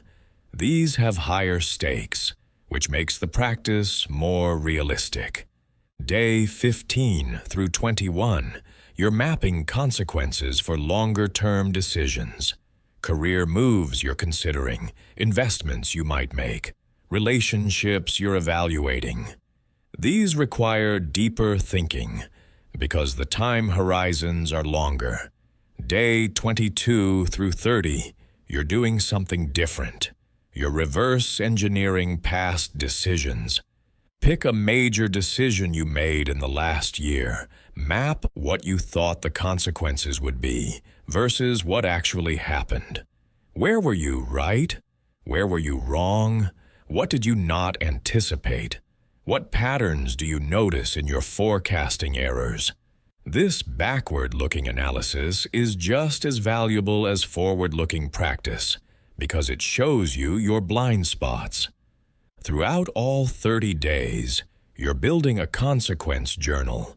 Not just what you decided, but what you predicted would happen and what actually happened. This becomes your personal database of decision quality. You'll start to notice patterns. Maybe you're consistently too optimistic about how much time things take. Maybe you underestimate social consequences and overestimate financial ones. Maybe you're great at predicting second-order effects, but miss third-order ones. These patterns are gold. Once you see them, you can correct for them. Now let's talk about the specific consequence chains you need to watch for. Some consequences are highly predictable if you know the patterns. First, financial consequences compound. A small recurring expense seems harmless in isolation, $50 a month for a subscription service. But third-order consequence? That's $600 a year. Over 10 years, $6,000 plus opportunity cost if you'd invested it. Suddenly, that $50 decision is a $10,000 decision when you account for compounding. Second, relationship consequences accumulate. How you handle one disagreement seems like an isolated incident. But third-order consequence? You're establishing a pattern. If you avoid conflict, you teach people they can push you around. If you're aggressive, you teach people to fear or avoid you. If you're constructive, you teach people they can trust you with difficult conversations. One interaction feels small, but it's setting precedent for how all future interactions will go. People remember patterns, not incidents. Third, skill consequences diverge. The choice between learning something new versus doing what you already know seems simple.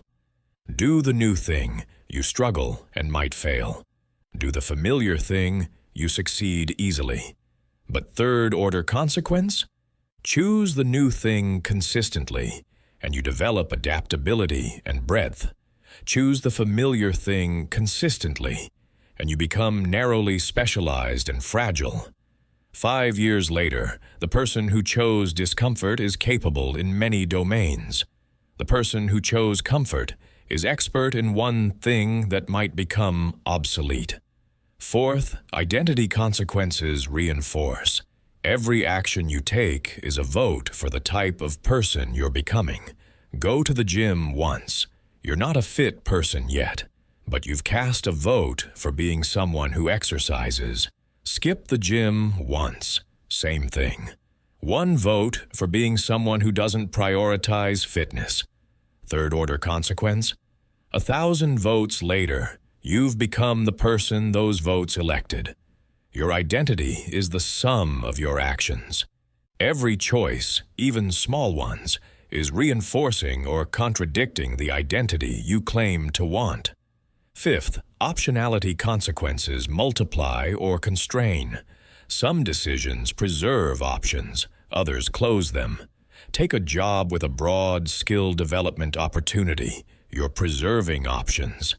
Take a job with a narrow specialization and high pay. You might be closing options.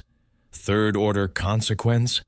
10 years later, the person who preserved options can pivot in multiple directions. The person who closed options is locked into a specific path. When that path becomes undesirable or obsolete, they're stuck. The most expensive decisions are often the ones that seem lucrative but eliminate flexibility. Here's a relapse prevention protocol for consequence thinking, because this is a skill that degrades if you don't maintain it. The failure mode is slipping back into first-order thinking. Something looks good immediately. You take it. You don't think through the downstream effects. Then you're surprised when predictable consequences emerge. You could have seen it coming if you'd thought it through, but you didn't. Set up decision checkpoints. Before any significant decision, you have to map consequences 3 levels deep. No exceptions. Define what counts as significant. Maybe it's any decision involving more than $500, any commitment of more than 5 hours a week, any change to an important relationship, any career move. Whatever your threshold is, enforce it. When you encounter a decision that meets the criteria, you don't move forward until you've mapped it. build in a mandatory waiting period for big decisions. When something seems like a great opportunity and you want to say yes immediately, wait 24 hours minimum. Use that time to map consequences. Often, the things that seem most attractive in the moment have terrible second and third order effects. The waiting period creates space for thinking rather than reacting. If it's still a good decision 24 hours later after consequence mapping, proceed. If not, you just saved yourself from a predictable mistake. Create a decision advisory board for yourself, 3 to 5 people who've demonstrated good judgment and who know you well enough to spot your blind spots. When you're facing a major decision, run it by them after you've done your consequence mapping. Don't ask them what to do. Ask them what consequences you might be missing. What am I not seeing? What downstream effects am I not accounting for? Different people have different mental models, and they'll spot things you won't. Finally, do quarterly decision reviews. Every 3 months, look back at the major decisions you made in that quarter. What were the actual consequences? How do they compare to what you predicted? What did you miss? What patterns are emerging? Are you getting better at forecasting, or are you making the same errors repeatedly? This regular review keeps the skills sharp and prevents backsliding into first-order thinking. This is how smart people make dumb decisions. They optimize for first-order consequences while ignoring second-order effects that swamp the initial benefit.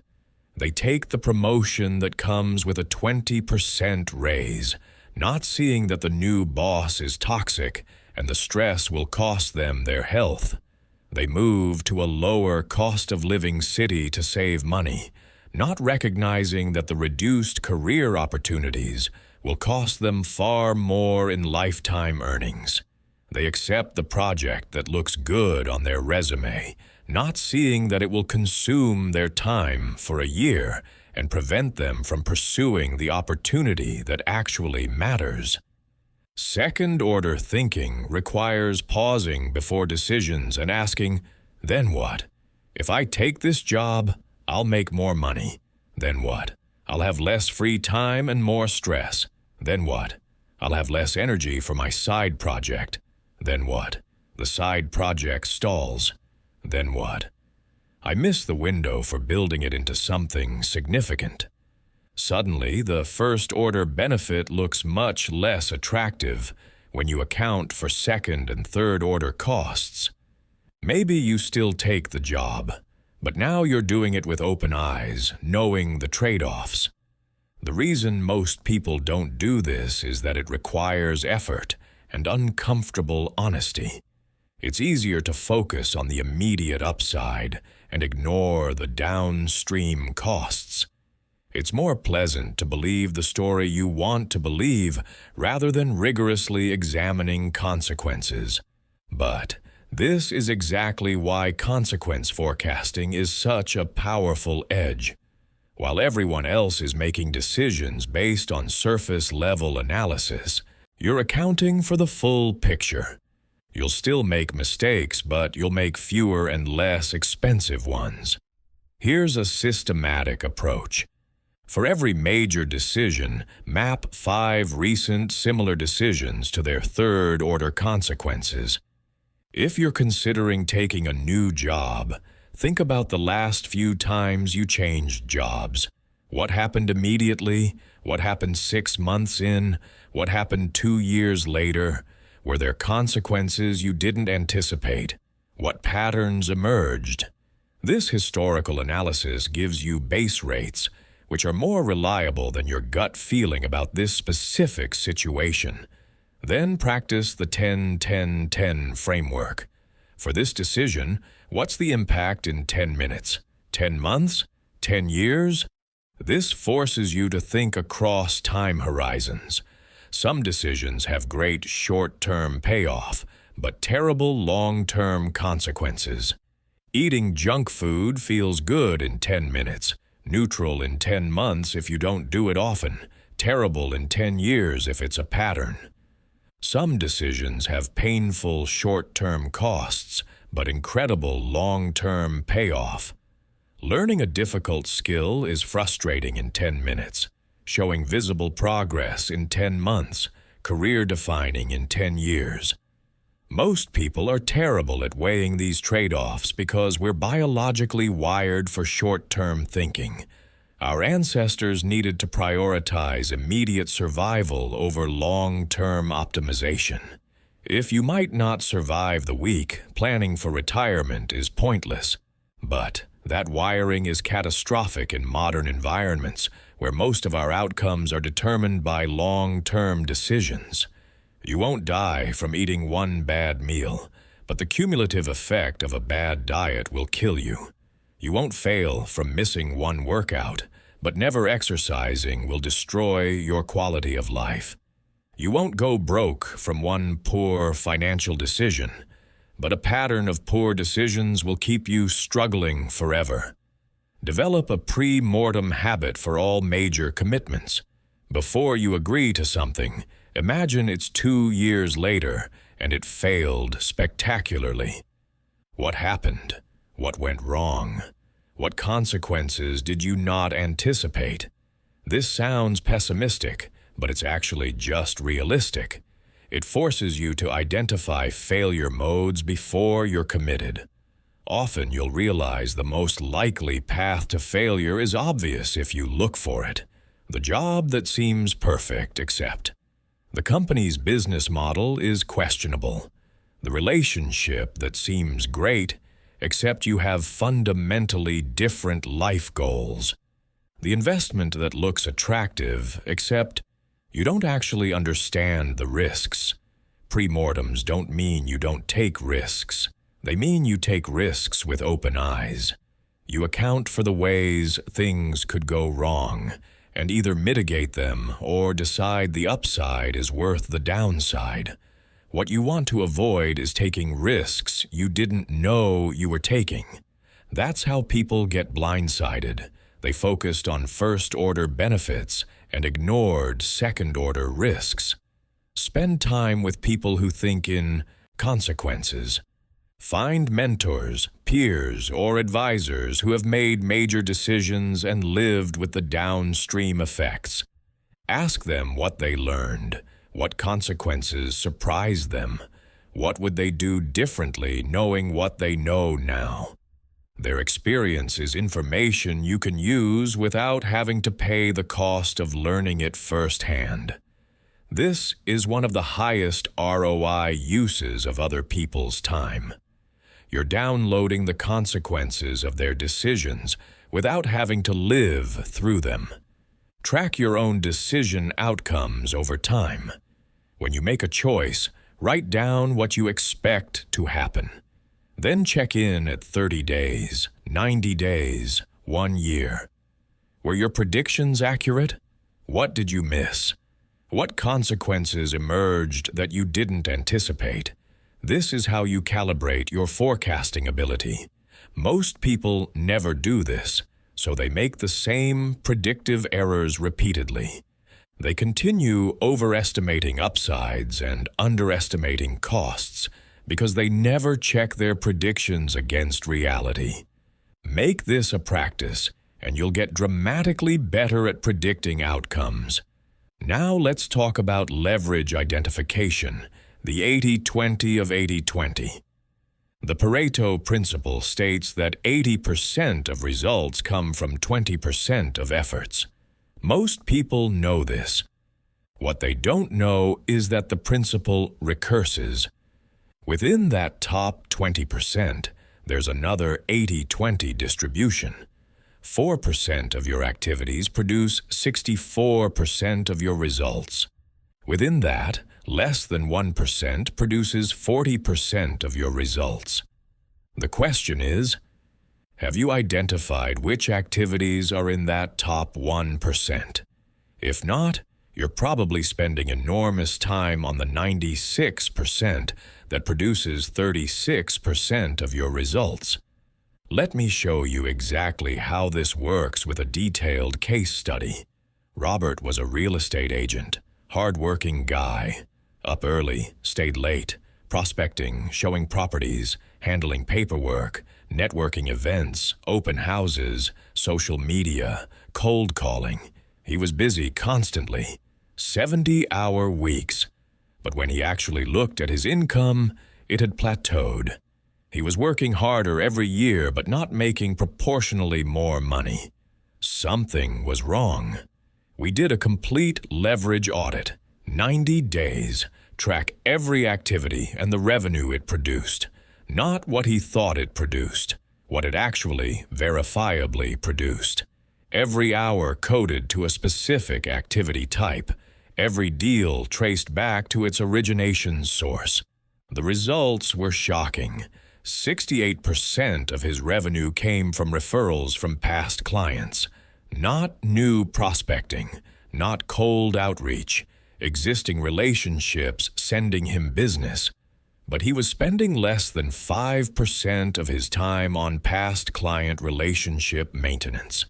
He'd send a generic holiday card, and that was it.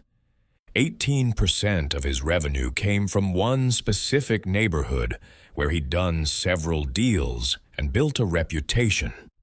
People in that area knew him and called him when they were ready to buy or sell.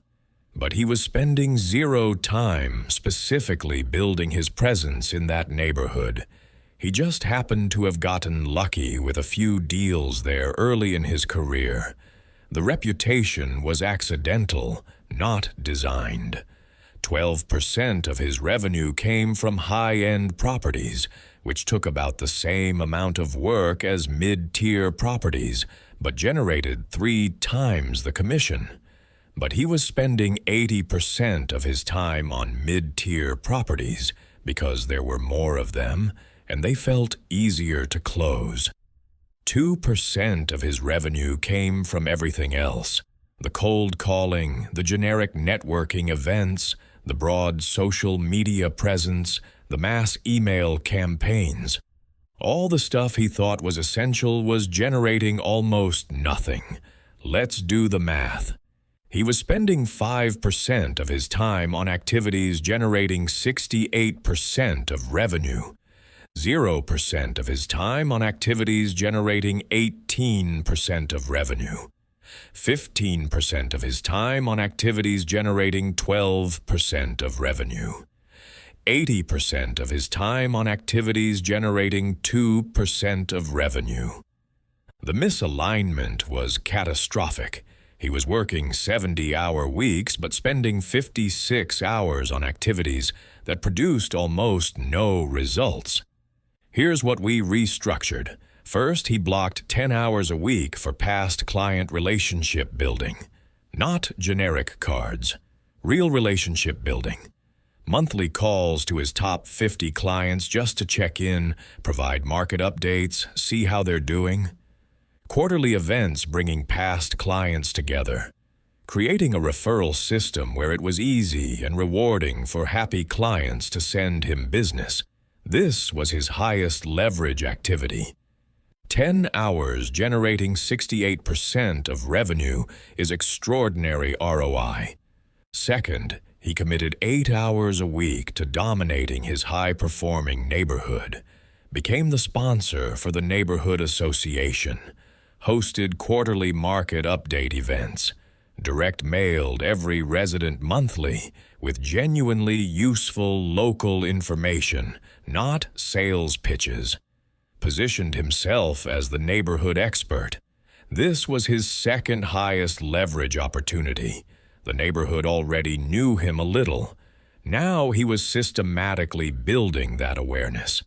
Third, he shifted his property focus to high-end listings, stopped chasing every mid-tier listing, and started specializing.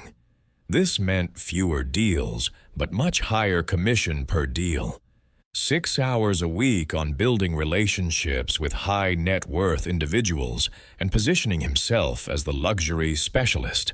Fourth, he eliminated everything else. The cold calling, gone. The generic networking events, gone. The broad social media strategy, gone. The mass prospecting, gone. 56 hours a week of low-return activity, eliminated. That freed up 32 hours. But he didn't work 32 fewer hours. He reinvested it. 10 hours to past clients, 8 to the neighborhood, 6 to high-end positioning. The remaining 8 hours? Strategic thinking, skill development, recovery. Thinking time to analyze his business and spot new patterns. Learning time to get better at high-leverage activities.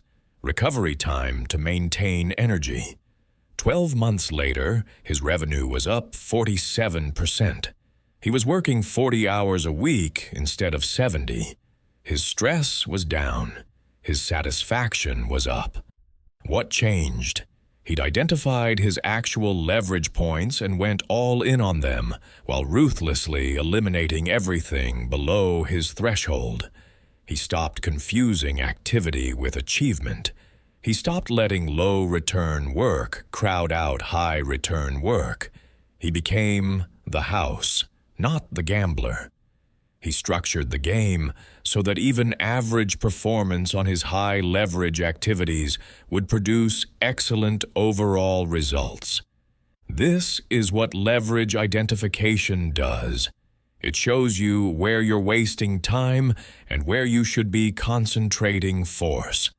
But most people never do this analysis. They stay busy with whatever's in front of them. They respond to demands rather than designing their activity around return.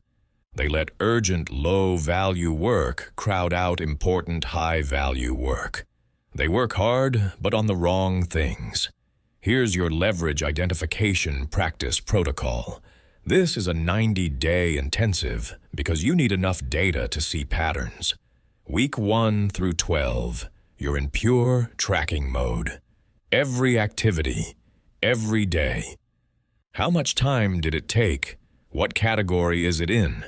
You need categories that are specific enough to be useful, but broad enough that you're not tracking 100 micro-activities. For most people, 10 to 15 categories covers everything. Sales calls, client delivery, administrative work, marketing, networking, skill development, strategic thinking, whatever makes sense for your work. The key is you're not just tracking time, you're tracking results. What revenue did this activity generate? What opportunities did it create? What value did it produce? This is hard because not everything produces immediate, measurable results. Strategic thinking might not generate revenue this week, but could lead to an insight that changes your business. That's fine. You're looking for patterns over 90 days, not immediate causation. But be honest. If an activity consistently fails to produce value over 3 months, it's probably not valuable. Week 13 is your first analysis checkpoint. You've got 12 weeks of data. Start categorizing. Which activities produced disproportionate results? Which activities consumed lots of time but produced minimal results? Calculate your return per hour for each activity category. If you made $10,000 last month and worked 160 hours, your average return per hour is $62.50. But that's just average. Some activities probably generated $300 per hour. Others generated $0. You want to know which is which. Create your leverage tiers. Tier 1 is your 4% activities that produce 64% of results. These are your exponential leverage activities, maximum return per hour. Tier 2 is your 16% activities that produce another 16% of results.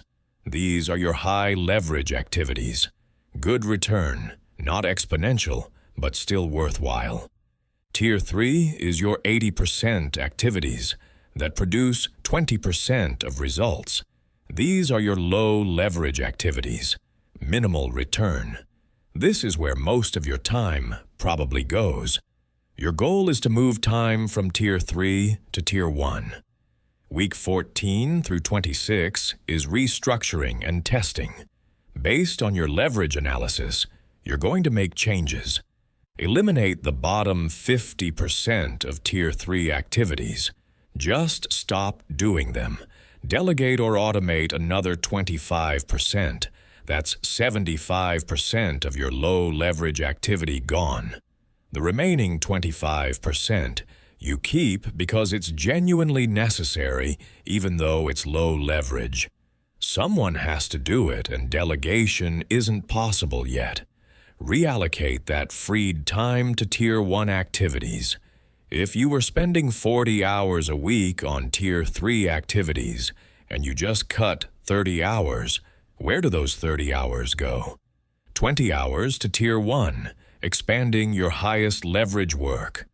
5 hours to Tier 2, growing your high leverage work. 5 hours to strategic thinking and recovery. You're not just working less, you're working radically differently. Most of your time is now spent on activities with proven high return. Track your results. Week 14 through 26 is your testing period. Is your output maintaining or growing despite eliminating low leverage work? If yes, keep going. If no, something in your analysis was wrong. Maybe an activity you thought was low leverage actually served an important function you didn't recognize. Fine. Adjust. Add it back. The goal isn't to blindly follow a formula. It's to empirically determine what actually produces results in your specific situation. Week 27 is your second analysis checkpoint. 3 months of restructured work. What happened? Did your results improve? Did your hours decrease? Did your stress levels change? Compare Week 27 to Week 13. You should see measurable improvement. If you don't, your leverage identification was off, or your implementation was incomplete. Figure out which and fix it. Week 28 through 90 is optimization and habit formation. You've identified your leverage activities and restructured your time. Now you're making it automatic, building systems around your Tier 1 activities so they happen consistently without willpower. Creating templates, checklists, routines, making your highest leverage work the default rather than something you have to consciously choose. This is where leverage becomes sustainable. It's no longer a conscious effort. It's just how you work. Here's a specific daily leverage practice for those 90 days. Every morning, before you start work, look at your planned activities for the day. Categorize each one. Tier 1, Tier 2, or Tier 3. If more than 30% of your day is Tier 3 activities, something's wrong. Either those activities shouldn't be on your list, or you haven't successfully restructured yet. Fix it before you start the day, not after you've wasted time on low leverage work. Every evening, review what you actually did. How much time went to each tier? What produced results? What was wasted motion? This daily discipline keeps you honest and prevents drift back to old patterns. Now let's talk about the specific leverage multipliers you should be looking for. Some activities have leverage built into their structure.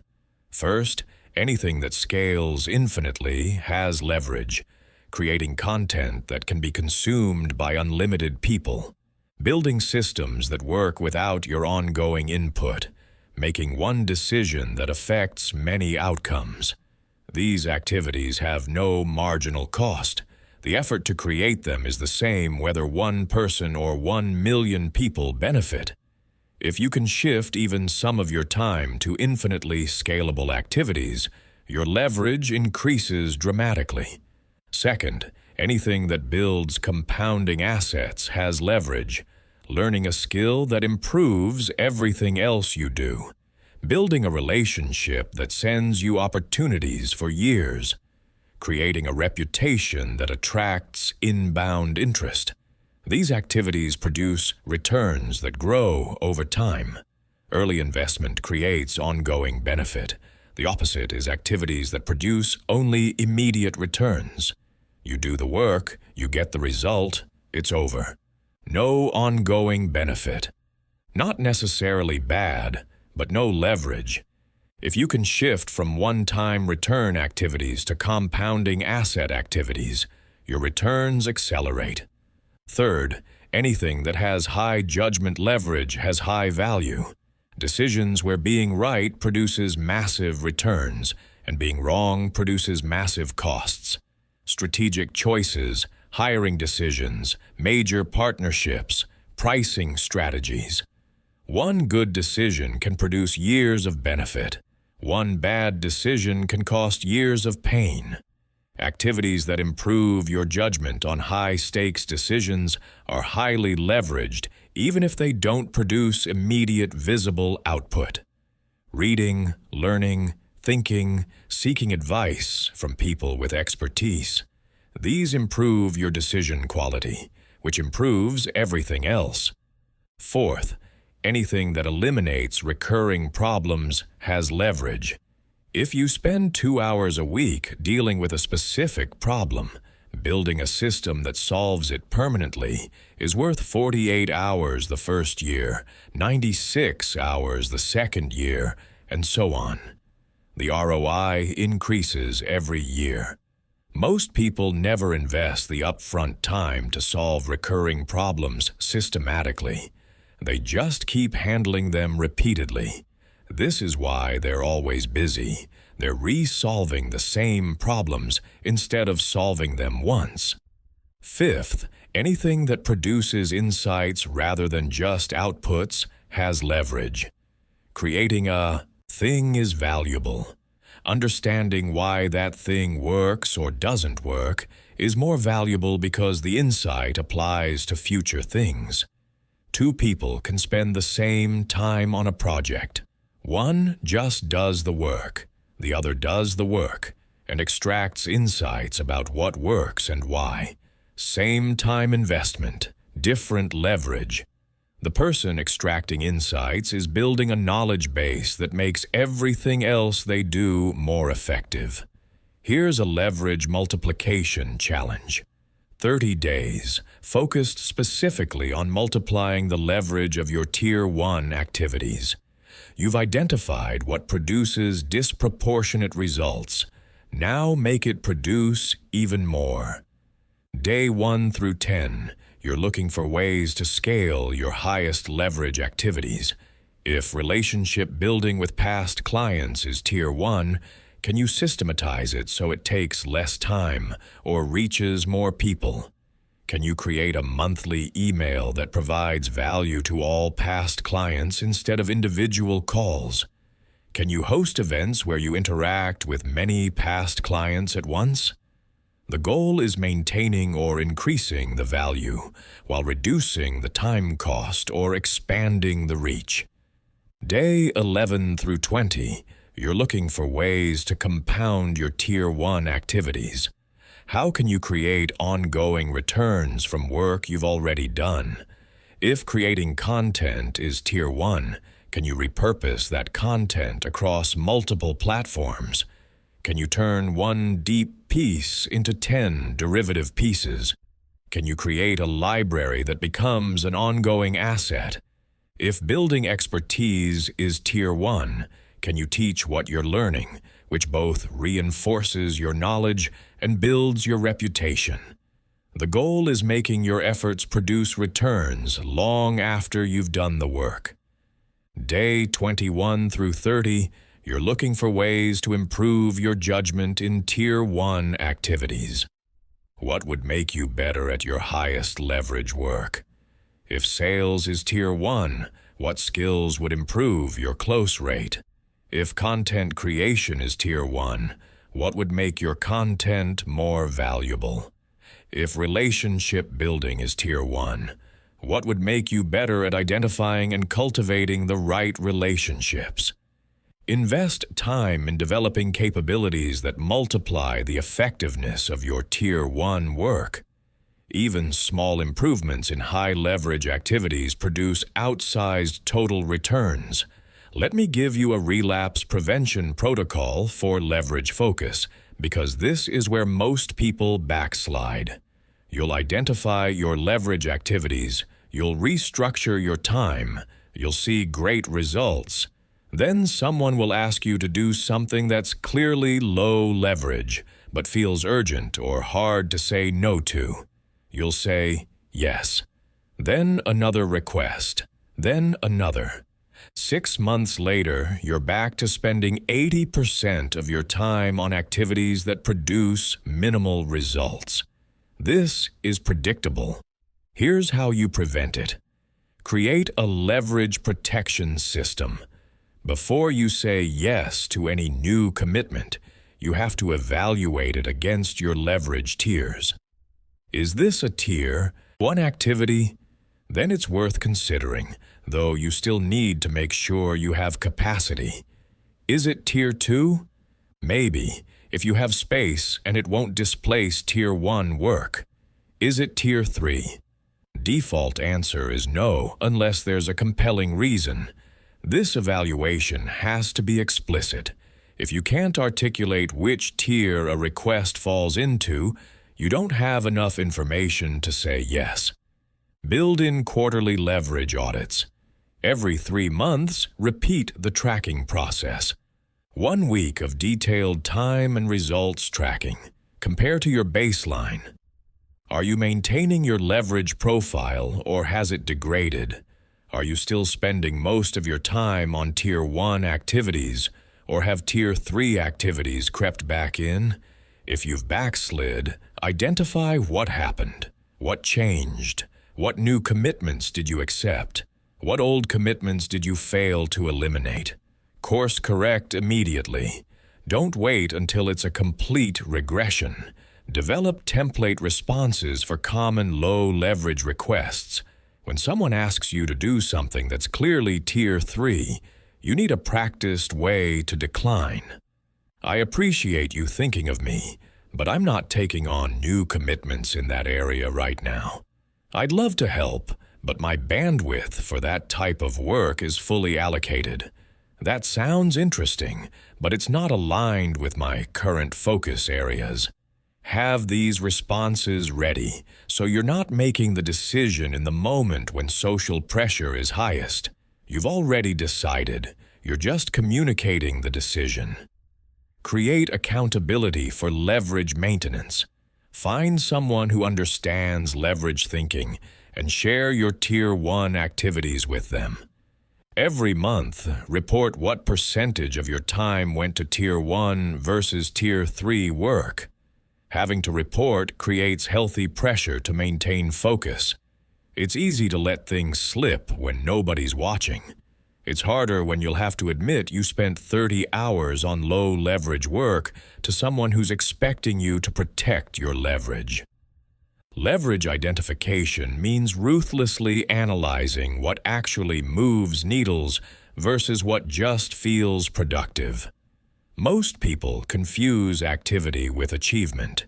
They stay busy, they work hard, they're always doing something. But when you actually measure results, the vast majority of their activity produces minimal return. Meanwhile, a tiny number of activities produce massive returns, and those activities often don't feel like traditional hard work. Let me give you a clear example. A consultant might spend 40 hours a week on client work, proposals, admin, networking, content creation, and professional development. If they track results, they might find that 80% of their revenue comes from 3 existing clients, and those relationships were built through 5 strategic conversations years ago. The ongoing client work maintains the relationship, but the leverage point was those initial conversations. Meanwhile, they're spending 10 hours a week on proposals for prospects that have a 15% close rate. The math is terrible. Those 10 hours produce maybe one new small client every 2 months. But 1 hour spent deepening relationships with existing clients to get referrals could produce 2 new large clients per quarter. This is leverage analysis. Most of their activity is low leverage. A tiny fraction is high leverage. If they could identify the high leverage activities and multiply them while eliminating low leverage activities, their results would skyrocket without increasing hours. But most people never do this analysis. They keep doing what they've always done because it feels like work, even though it's provably inefficient. Here's how you find your leverage points. For the next 30 days, track all activities and the results they produce. Not what you think they produce, what they actually produce. If you're in sales, track which activities lead to closed deals. If you're creating content, track which types of content generate the most engagement and conversion. If you're building a product, track which features drive retention and revenue. You're looking for disproportionate returns. Where are you getting 10 times or 100 times return on investment compared to average activities? Once you identify these, double down. If one type of client is 10 times more profitable than others, get more of those clients. If one distribution channel drives 80% of growth, invest more there. If one team member produces 3 times the output of others, figure out how to clone their approach or give them more resources. This sounds obvious, but it's the opposite of what most people do. They try to fix what's broken rather than multiply what's working. They spend time on underperforming areas, trying to bring them up to average, while neglecting to push their best areas from great to exceptional. The next step is elimination. Identify everything below your leverage threshold and stop doing it. Delegate it, automate it, or just delete it. This is terrifying for most people because it feels irresponsible. But the math is clear. If you're spending 20 hours a week on activities that produce minimal results, and you could spend those same 20 hours on high leverage activities, you're leaving massive value on the table. Every hour you spend below your leverage threshold is an hour stolen from activities that could produce 10 times the return. Create automated systems for your 3 highest value repetitive tasks. Repetitive tasks are prime automation candidates. If you're doing the same thing weekly or monthly, there's probably a way to systematize it. Build templates, create checklists, use software, hire someone to handle it. The goal is to free your time from predictable, repeatable work so you can focus on the non-repeatable, high-judgment work that only you can do. That's where leverage lives. Most people resist this because automation requires upfront investment. You have to spend time building the system before you save time using it. But this is exactly the kind of second-order thinking we just discussed. The upfront cost is paid once. The ongoing benefit compounds forever. If it takes you 8 hours to build a system that saves you 2 hours a week, you break even in 4 weeks. After that, it's pure profit. Over a year, you've saved 96 hours. Over 5 years, 480 hours. That's 12 work weeks you've created from nothing. The highest leverage activity for most people is thinking. Strategic thinking, creative thinking, problem-solving thinking. The kind of thinking that generates insights, identifies opportunities, or designs solutions. But this activity is almost never scheduled. People say they'll do it when they have time, which means they never do it because time is never just available. You have to create it by eliminating low-leverage activities. When you audit your time and realize you're spending 30 hours a week on tasks that could be delegated or automated for a few $1,000s, and 0 hours on strategic thinking that could generate hundreds of thousands in new opportunities, the decision becomes clear. Implement a leverage review every 90 days. Look at your results over the previous quarter. What activities produced them? What percentage of your time went to high leverage versus low leverage work? Are you trending toward more leverage or less? Make adjustments. Cut what's not working. Double down on what is. This isn't set it and forget it. Your leverage points will shift as you grow, as markets change, as you develop new capabilities. Continuous recalibration keeps you optimized. Environmental design is the next critical piece. You're manufacturing inevitability by architecting physical and digital environments that make desired behaviors the path of least resistance. Most people fight themselves. They rely on willpower and motivation to do what they know they should do. This works sometimes, fails often, and is exhausting. High performers design environments where doing the right thing is easier than doing the wrong thing. Let me give you a concrete example of how powerful this is. Christina wanted to write a book. She'd been wanting to write it for 3 years. Every morning she'd wake up with good intentions. Today, I'll write. But then she'd check email, respond to a few things, look at social media, handle some urgent work issues. By the time she had free time, she was tired and unmotivated. The day would end with no writing done and a lot of guilt. This pattern repeated for 3 years. She blamed herself. She thought she lacked discipline or commitment. The truth? Her environment was designed for everything except writing. Here's what we changed. First, her physical workspace. She had one desk where she did everything: work, personal stuff, entertainment, writing attempts. Her brain had no association between that space and any particular behavior. We created a separate writing space, just a small corner of a room, but it was only for writing. No work allowed there, no email, no entertainment, just writing. This gave her brain a location-based cue. When you're in this space, you write. Nothing else. Second, her digital environment. Her laptop open to whatever she'd been doing last, usually email or Slack. Those were her defaults. We changed the defaults. Her laptop now open to a blank writing document. No email, no browser, no Slack. To get to those things, she had to deliberately navigate away from the writing document. Before, writing required effort, and email was effortless. Now, email required effort, and writing was effortless. We flipped the friction. Third, her tools.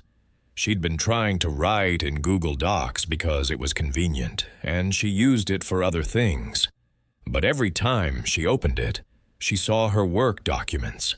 Reminders of things she needed to do. We switched her to a dedicated writing app that had no association with anything else.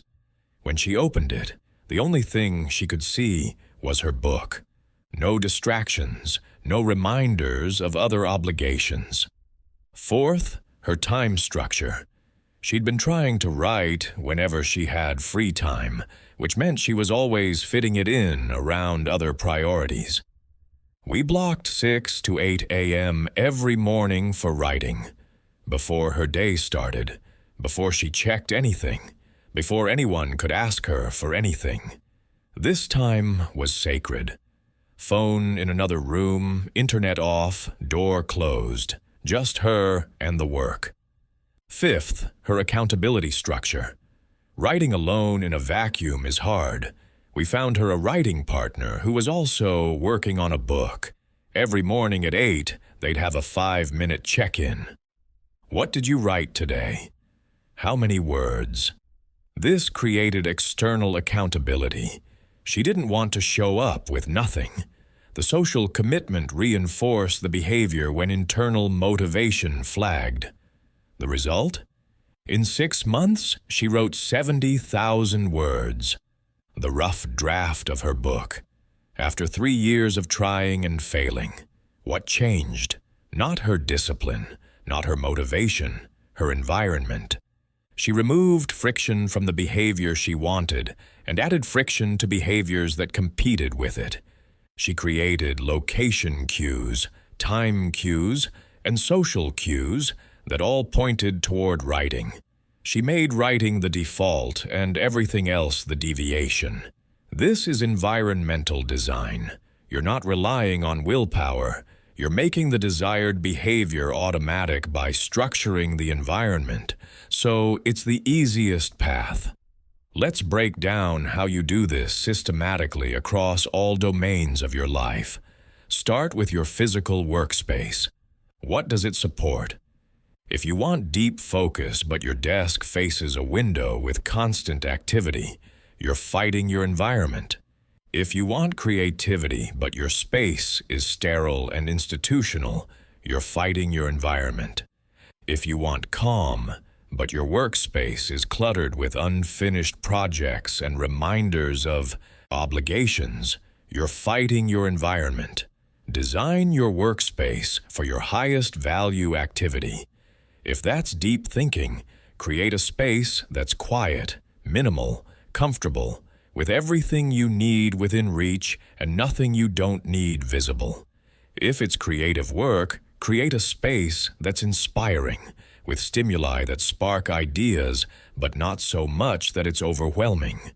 If it's collaborative work, create a space that facilitates interaction and energy. The key is intentionality. Your space should be designed for a purpose, not just whatever happened to be there. Here's your physical environment design protocol. 30 days to completely restructure your spaces. Week 1 is audit and analysis. For every space you regularly occupy, ask what behavior it's optimized for. Your bedroom, is it optimized for sleep, or is there a TV, laptop, phone, work materials? Your kitchen, is it optimized for healthy eating, or is junk food the most visible and accessible thing? Your workspace, is it optimized for focused work, or is it designed for responsiveness and multitasking? Write down what each space currently supports versus what you want it to support. Week 2 is elimination and simplification. Remove everything from each space that doesn't serve its designed purpose. If your bedroom is for sleep, get the TV out. Get the laptop out. Get work materials out. If your workspace is for deep work, get the phone out. Get the clutter out. Get the visual reminders of low-priority work out. This is harder than it sounds because you'll have resistance. What if I want to watch TV in bed? Then you're optimizing for entertainment, not sleep. Choose which is more important and design accordingly. Week 3 is optimization and addition. Now that you've removed what doesn't belong, add what does. If your workspace is for deep work, add whatever supports that. Comfortable chair, good lighting, noise-canceling headphones, reference materials you use frequently, water so you don't have to leave. If your kitchen is for healthy eating, make healthy food, the most visible and accessible. Fruit on the counter, vegetables prepped and ready, healthy snacks at eye level. Hide or eliminate junk food. Don't rely on willpower when you're hungry and tired.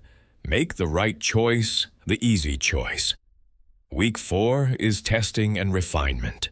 You've restructured your spaces. Now you live in them and see what works. Are you actually using the spaces for their designed purposes? If not, what's the obstacle? Is there still too much friction for the desired behavior? Is there not enough friction for competing behaviors? Adjust. Environmental design is iterative. You make changes, you test them, you refine based on what actually happens. Now let's talk about digital environment design because this is where most people are completely unintentional. Your digital environment includes your devices, your apps, your default settings, your notification systems, your information feeds. Every one of these either supports your goals or undermines them. Most people have digital environments designed by tech companies to maximize engagement, not environments designed to support their personal goals. Here's what's probably happening right now. Your phone is set up to interrupt you constantly. Email notifications, text notifications, app notifications, news notifications. Your brain can't do deep work when it's constantly being pulled away. Your computer defaults to whatever you were doing last, which is probably email or Slack or a browser with 20 tabs open. You have to exert effort to get to focused work. Your apps are organized randomly or by whatever the default was. The things you want to use less are just as accessible as the things you want to use more. Let's redesign this. First, your notification system. Turn off everything except the absolute essentials. For most people, the only notifications they need are calls and texts from important people. Everything else can wait. Email doesn't need to interrupt you. Social media definitely doesn't. News doesn't. Turn them all off. Check these things on your schedule, not when they demand your attention. This one change will give you back hours of focused time per week. Second, your device defaults. What happens when you open your phone? If it defaults to a feed of any kind, you're designing for distraction. Create a minimal home screen. Only apps that serve specific purposes you've chosen. Remove social media from your home screen. Remove email if possible. Make these things require multiple taps to access. Add friction. What happens when you open your laptop? Make it default to your most important work. A writing document, a project file, whatever your Tier 1 activity is. Don't make Tier 1 work something you have to navigate to. Make it the starting point. Third, your app organization. Group apps by purpose and priority. Tier 1 work apps in the most accessible place. Tier 2 apps 1 level deeper. Tier 3 apps 2 levels deep or off your device entirely. If you're trying to use social media less, don't just rely on willpower. Remove the apps from your phone. Make yourself use the web version, which is clunkier and less habit-forming. The goal is to make unproductive behaviors require deliberate choice rather than being the default. Fourth, your information environment. What inputs are you allowing into your brain? Your social media feeds, your news sources, your email subscriptions, your podcast queue. Are these expanding your thinking or narrowing it? Are they providing valuable information or just triggering outrage and anxiety? Curate ruthlessly. Unfollow accounts that make you feel worse without making you smarter. Unsubscribe from emails that you never read. Stop consuming news that makes you angry without making you more informed. Be intentional about what gets access to your attention. Here's your digital environment. 30-day redesign protocol. Day 1 through 7. You're auditing your digital behavior. Install a time tracking app on all devices. See where your time actually goes, not where you think it goes. Most people are shocked. They think they spend 20 minutes a day on social media. The data shows 2 hours. They think they check email 3 times a day. The data shows 37 times. You need accurate information about your current state before you can change it. Day 8 through 14, you're eliminating and restricting. Turn off all non-essential notifications. Remove social media apps from your phone. Unsubscribe from all email lists that you don't actively read. Delete apps you haven't used in a month. Clear your browser tabs. Close your email except for designated times. This week will feel uncomfortable. You'll feel phantom vibrations. You'll reflexively reach for apps that aren't there. Good. That's the habit breaking. Push through. Day 15 through 21, you're restructuring for productivity. Set up your devices to default to Tier 1 work. Create a minimal phone home screen with only essential tools. Organize your computer for focus, not responsiveness. Build templates for recurring work so you're not starting from scratch every time.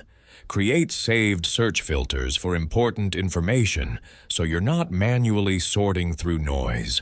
Design your digital workspace the way you'd design a physical workshop. Everything has a place. Tools are organized for efficient use, and there's no clutter. Day 22 through 30, you're optimizing your information diet. Curate your inputs based on value provided. Follow people who challenge your thinking constructively. Read books and long-form content instead of just snippets. Listen to podcasts with depth rather than just news briefings.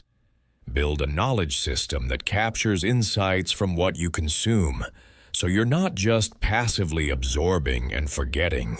This is the difference between consuming information and actually learning. Most people consume constantly and learn minimally. Fix that. Now let's talk about social environment design, because this might be the most powerful and the most uncomfortable. You become the average of the 5 people you spend the most time with. That's not a suggestion. It's observable reality. Their habits become your habits. Their standards become your standards. Their beliefs become your beliefs. Not because you're weak-willed, because humans are social animals designed to conform to group norms. If your group norm is complaining and mediocrity, you'll have to fight constantly to maintain excellence. If your group norm is excellence and growth, mediocrity will feel uncomfortable. Most people don't choose their social environment intentionally. They inherit it from school, from their neighborhood, from wherever they happen to be. Then they wonder why they're not growing. You can't out-effort a bad social environment. If everyone around you thinks your ambitions are weird, you'll either abandon them or exhaust yourself constantly defending them.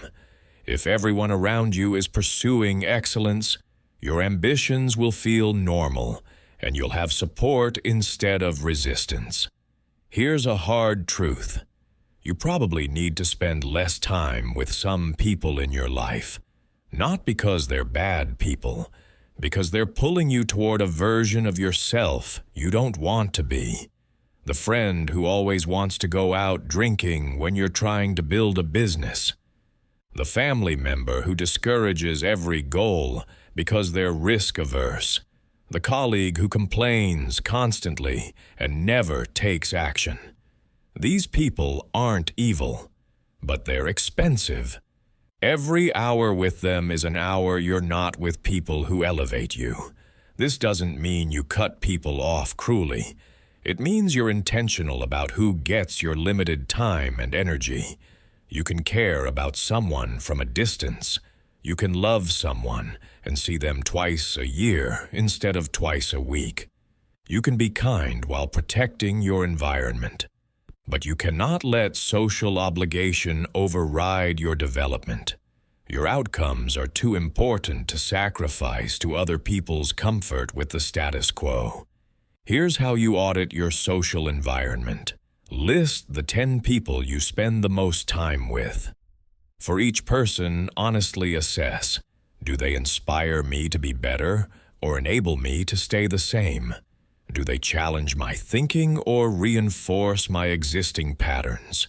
Do they support my goals or subtly undermine them? Do I feel energized or drained after spending time with them? Are they going somewhere I want to go or staying somewhere I want to leave? This is uncomfortable. You'll discover some people you care about are net negative for your development. Once you have this assessment, make decisions. People who elevate you, spend more time with them. Find reasons to connect, create regular touch points, build deeper relationships. People who drain you without adding value, spend less time with them. Create distance gracefully. Be busy when they reach out. Limit interaction to situations where you can manage the energy cost. People who are neutral, maintain but don't expand. They're not helping, but they're not hurting. Keep them in your life, but don't invest more. Then actively curate new relationships. Where are the people who are doing what you want to do? Where are the people who have the standards you want to have? Where are the people who will challenge you to be better? Go there. Join those communities. Attend those events. Put yourself in environments where excellence is the norm. It's much easier to rise to a higher standard when everyone around you is already there than to try to maintain a high standard when everyone around you is comfortable with mediocrity. Here's your social environment redesign protocol. 60 days because relationships change slower than physical or digital environments. Week 1 through 2, you're auditing your current social environment. Who do you spend time with? What's the quality of those interactions? How do you feel afterward? Document this honestly. Week 3 through 4, you're making decisions about each relationship. More time, less time, or maintain. Be strategic, not emotional. This isn't about who you like most. It's about who supports your development. Week 5 through 8, you're implementing changes. Start saying no to invitations from people you've decided to see less. Start saying yes to opportunities with people you want to see more. This will feel awkward. Some people will notice. Some might ask what's wrong. You don't owe them an explanation. You're allowed to be intentional about your time. Week 9 through 12, you're actively building new relationships. Identify 3 communities or groups where you're likely to find people aligned with your goals. Join them. Show up consistently. Add value. Build genuine connections. This isn't networking. It's finding your people. Week 13 through 16, you're evaluating results. Has your social environment shifted toward people who elevate you? Are you spending less time feeling drained by social obligations? Are you finding support for your goals instead of subtle resistance? If yes, keep going. If no, you haven't been ruthless enough about elimination or strategic enough about addition. The goal is a social environment that makes your desired behaviors feel normal and your old limiting behaviors feel weird. Let me give you a relapse prevention protocol for environmental design, because this is absolutely a practice that degrades without maintenance. You'll design optimal environments, you'll see great results, then slowly things will slip. Your phone will accumulate new apps. Your workspace will accumulate clutter. Your calendar will fill with social obligations to people who drain you. 6 months later, your environment is back to undermining you instead of supporting you. This is normal and preventable. Set up monthly environment audits. First week of every month, walk through each environment. Physical workspace. Is it still optimized for deep work or has clutter accumulated? Digital workspace. Are you still defaulting to Tier 1 work or have distractions crept back? Social environment. Are you still spending most time with people who elevate you or have energy-draining relationships expanded? Make adjustments immediately. Don't wait until it's completely degraded. Create friction rules for environment violations. If you notice yourself checking social media on your phone more than twice in a day, delete the app again. If your workspace gets cluttered, you can't start work tomorrow until it's cleaned. If you spend time with someone who drains you more than once in a month, that's your limit until the next month. These rules create automatic correction. You don't have to remember to fix things. The rules enforce the fix. Build in quarterly deep redesigns. Every 3 months, go through the full environment. Design process again. Not because everything's broken, but because you've grown. The environment that supported you 3 months ago might not be optimal for who you are now. What you're working on has changed. Your Tier 1 activities might have shifted. Your social needs might have evolved. Redesign accordingly. Environmental design is not set it and forget it. It's continuous optimization aligned with your current goals and capabilities. Think about your physical workspace. Does it support focus or invite distraction? If your phone is always within reach, you'll check it. If your office is cluttered, you'll feel mentally cluttered. If your workspace is uncomfortable, you'll avoid spending time there. These aren't character flaws. They're predictable responses to environmental design. Change the environment. Change the behavior. Create a workspace designed for deep work. No phone, no clutter. Comfortable chair. Good lighting. Everything you need within reach. Nothing you don't need visible. Do the same for your digital environment. Is your computer set up to support your highest value work or undermine it? When you open your browser, does it default to your work dashboard or to social media? Do you have to deliberately navigate to distracting sites, or are they one click away? Every additional click of friction reduces the likelihood you'll do something. Use that to your advantage. Make productive behaviors zero friction and unproductive behaviors high friction.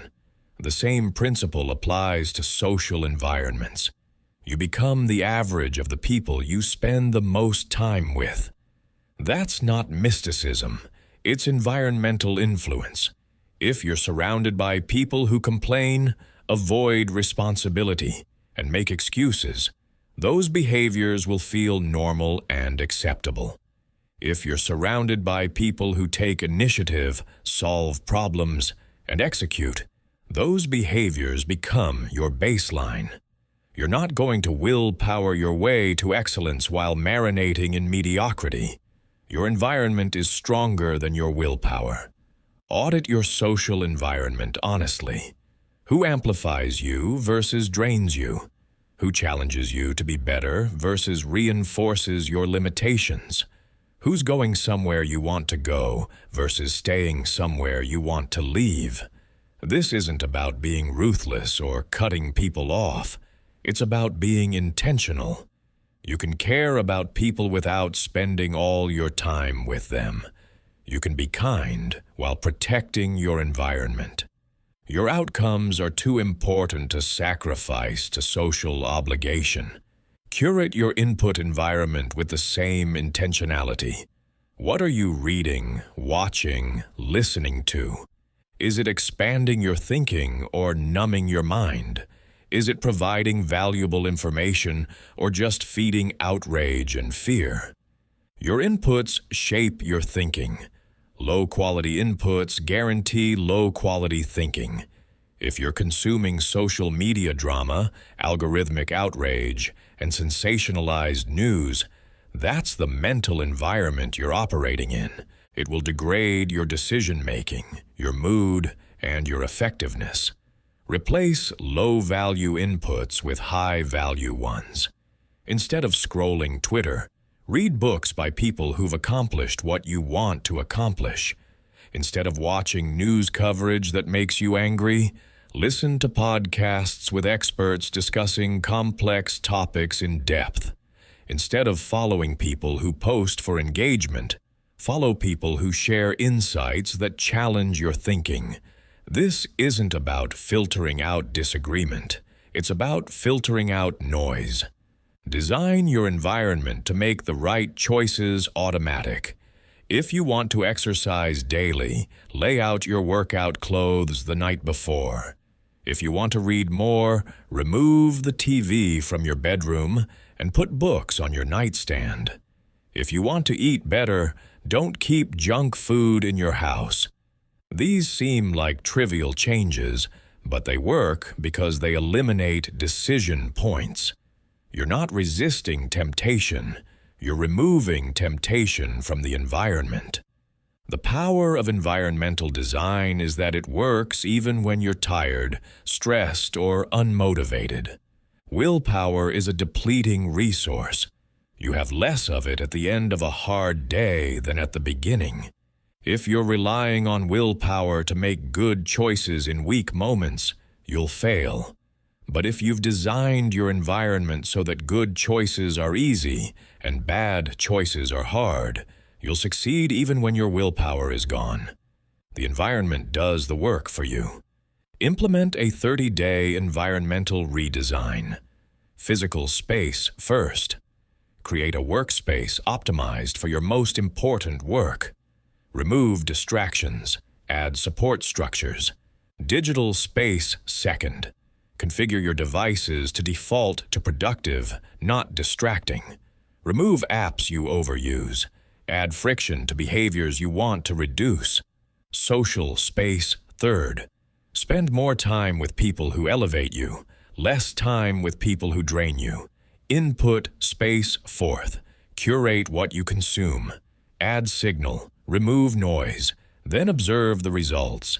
You should notice it's easier to do your best work, harder to get distracted, and more natural to make good decisions. If not, iterate. Environmental design is an ongoing optimization, not a one-time setup. Now let's discuss competitive blind spots, attacking where others don't look. In any competitive landscape, everyone clusters around obvious opportunities. They compete on the same dimensions, serve the same customers, use the same strategies. This creates red oceans, bloody competitive environments where margins get compressed and differentiation is hard. Meanwhile, there are typically adjacent spaces with less competition, underserved niches, or contrarian positions that nobody's defending. These are blue oceans. The question is, can you see them? Most people can't because they're anchored to conventional wisdom about how their industry works. They assume the current competitive battlefield is the only battlefield. They fight for share in saturated markets while ignoring opportunities in unsaturated markets right next to them. This happens because humans are imitative. We look at what successful competitors are doing and try to copy it. But by the time you notice what they're doing, the opportunity is probably already crowded. The way to find blind spots is to ask what everyone believes about your market and then question whether it's true. What would happen if you served a different customer segment? What if you delivered value through a different channel? What if you made something that seems essential, optional, and something that seems optional, essential? These thought experiments help you see possibilities that others miss because they're anchored to existing paradigms. Let me give you a real example. Everyone in the enterprise software space competed on features. More features meant a better product. Companies would spend years building comprehensive solutions with hundreds of capabilities. Then Basecamp came along and did the opposite. They built project management software with dramatically fewer features. They made it simpler, easier to use, and cheaper. Conventional wisdom said they'd fail. Enterprise customers need robust feature sets, but Basecamp identified a blind spot. Most companies weren't using 90% of the features in comprehensive project management tools. The complexity was a cost, not a benefit. By serving the underserved market of teams who wanted simple, usable tools, Basecamp built a highly profitable business in a space competitors ignored. That's a competitive blind spot. The incumbent competitors were so focused on feature wars with each other that they missed an entire segment of customers who wanted the opposite of what the market was delivering. Basecamp attacked where no one was looking. By the time competitors noticed, Basecamp owned that position. You can do the same thing. Start by mapping where everyone in your space competes. What customers are they fighting over? What capabilities are they building? What promises are they making? Then look for gaps. Who's underserved? What jobs are people trying to get done that current solutions don't handle well? Where is everyone zigging that you could zag? These gaps are invisible to people immersed in industry groupthink. But if you can step back and observe rather than imitate, you'll spot them. Another powerful approach is to look at adjacent industries and ask what would happen if you imported their models. Warby Parker brought the direct-to-consumer model from consumer goods into eyewear. Nobody in eyewear was doing that because the industry was built on retail distribution and optometrist relationships. But Warby Parker asked, what if we sold directly online with home try-on? That model didn't exist in eyewear, so there was no competition for it. They owned the position. Identify 3 market or career positions your competition is systematically ignoring. These might be customer segments too small for big players, but big enough for you. They might be distribution channels that seem unconventional, but are underutilized. They might be business models that don't fit industry norms, but could work. Once you've identified them, stake claims before others notice.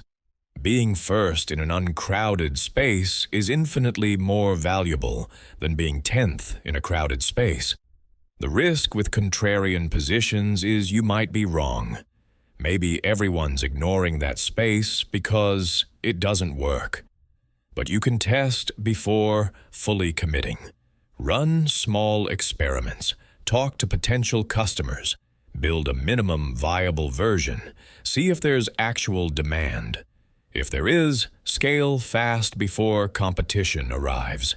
If there isn't, you've learned something cheaply and can move to the next hypothesis. Blind spot thinking requires intellectual humility. You have to be willing to question industry orthodoxy and risk being wrong. Most people aren't willing to do this because it feels safer to follow the crowd. If you fail doing what everyone else does, it's just bad luck. If you fail doing something contrarian, it's your fault for being dumb enough to try it. But this is exactly why blind spot opportunities exist. If everyone thought this way, the blind spots would be obvious. They persist because most people choose safety in numbers over the potential of uncrowded territory. Study your industry's failures. What companies tried something different and failed? Why did they fail? Was it the idea itself or the execution? Often you'll find good ideas that failed because they were too early, poorly executed, or undercapitalized. Those failures teach you what doesn't work and why. But they might also show you what could work with different timing or approach. Don't dismiss contrarian ideas just because someone tried and failed. Understand why they failed and whether those failure modes are avoidable. Finally, let's talk about the metagame, playing one level above. Most people are playing the game in front of them. They accept the rules, understand the victory conditions, and try to optimize within that framework. High performers question the framework itself. They ask whether they should be playing this game at all or whether there's a different game with better payoffs.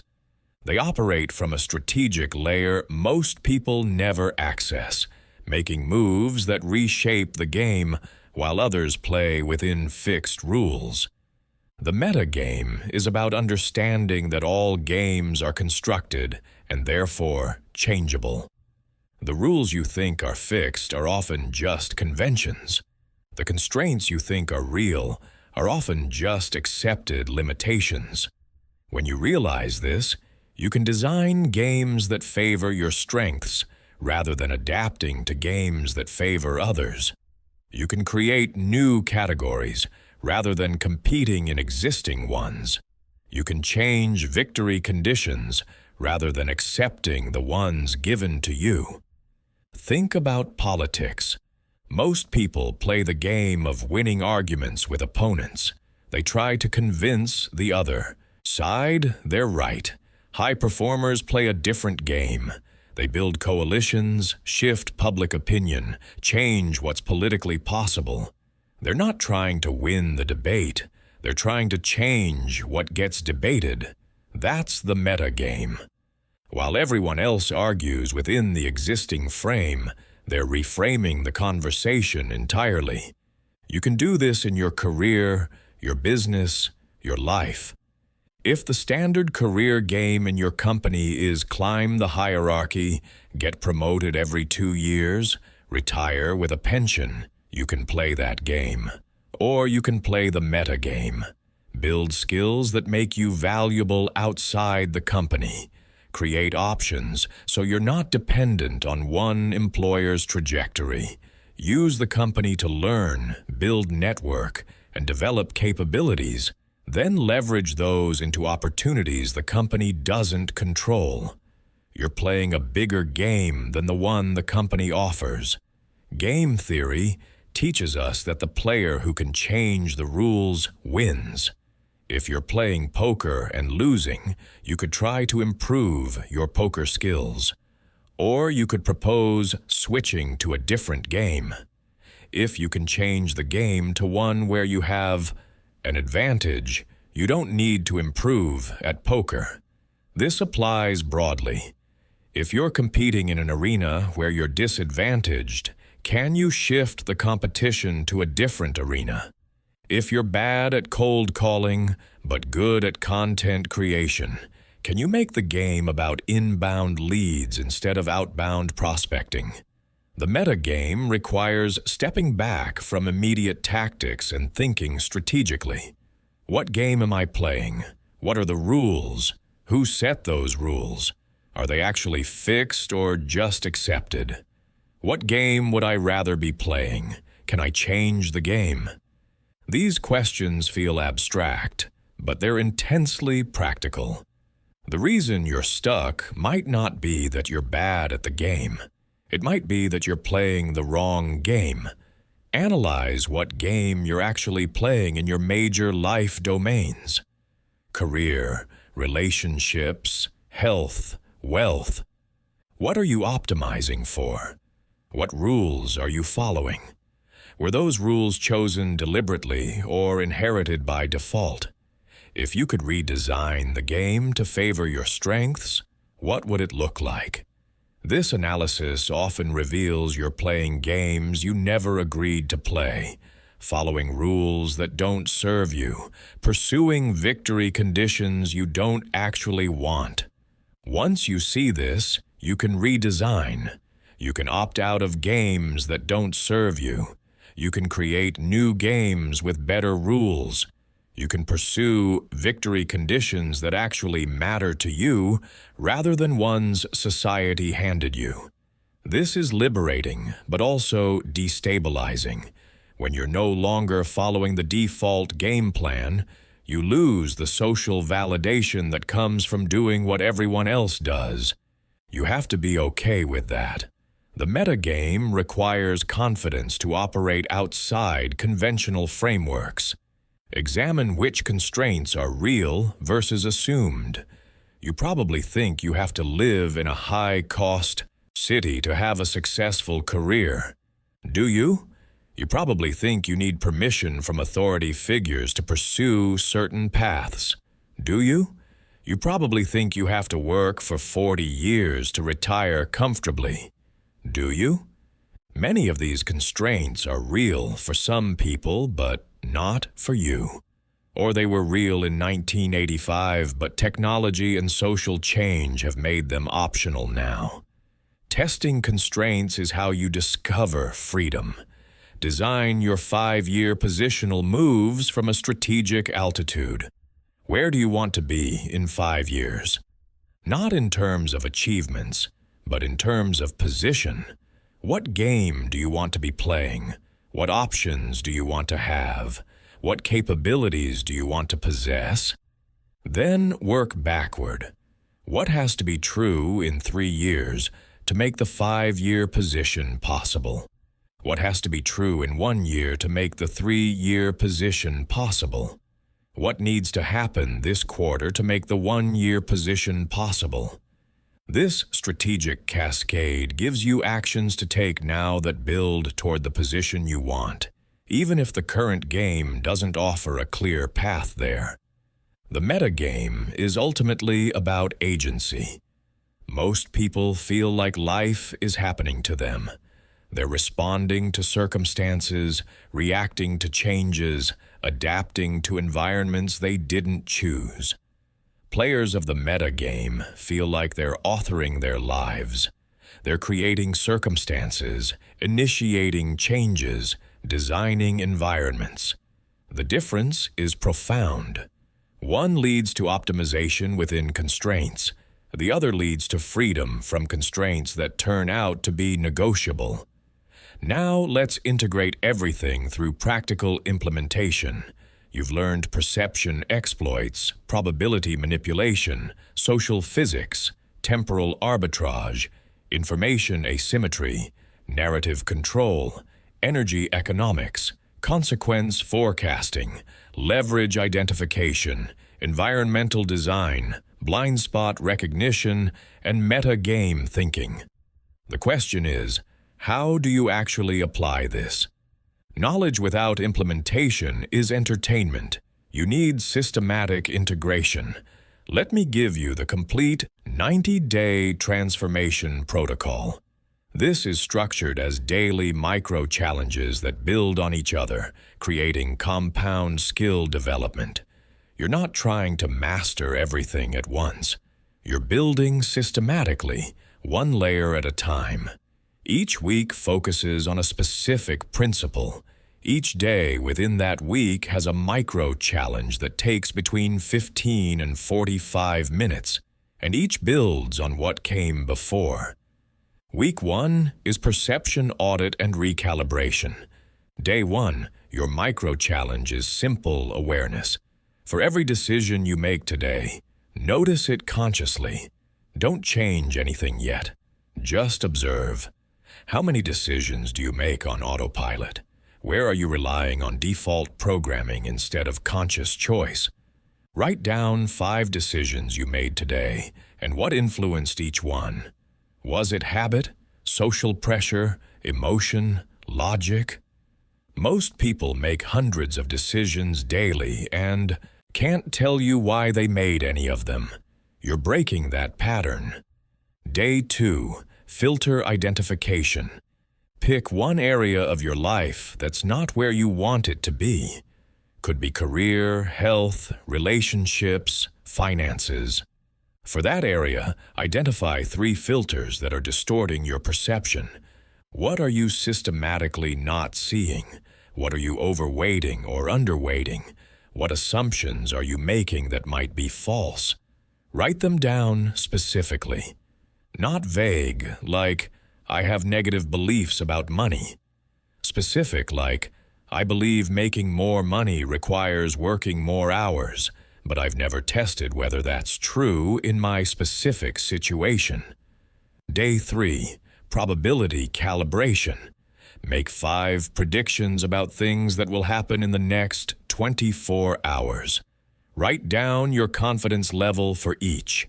Tomorrow I will finish that project, 70% confident. That client will respond to my email, 40% confident. I will exercise, 90% confident. Tomorrow, check your predictions. Were you right? Was your confidence calibrated? If you said 70% and you were right, that's one data point. Do this daily for months and you'll start to see your calibration patterns. Are you overconfident? Underconfident? Right calibration is a competitive advantage. Day 4, Identity Audit. List 3 identity stories you tell yourself. I am a person who X. I am not a person who Y. For each one, ask, is this actually true, or is this just a story I've repeated so long it feels true? When did I decide this about myself? What evidence supports it? What evidence contradicts it?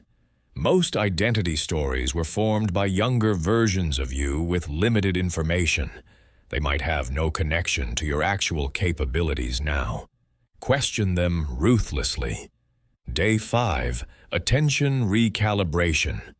For 1 hour today, practice noticing what you notice. Where does your attention go automatically? What captures it? What do you filter out? Most people's attention is drawn to problems, threats, and novelty. This made sense for survival. It's terrible for opportunity recognition. Practice deliberately noticing possibilities, patterns, and potential. It will feel forced at first. That's fine.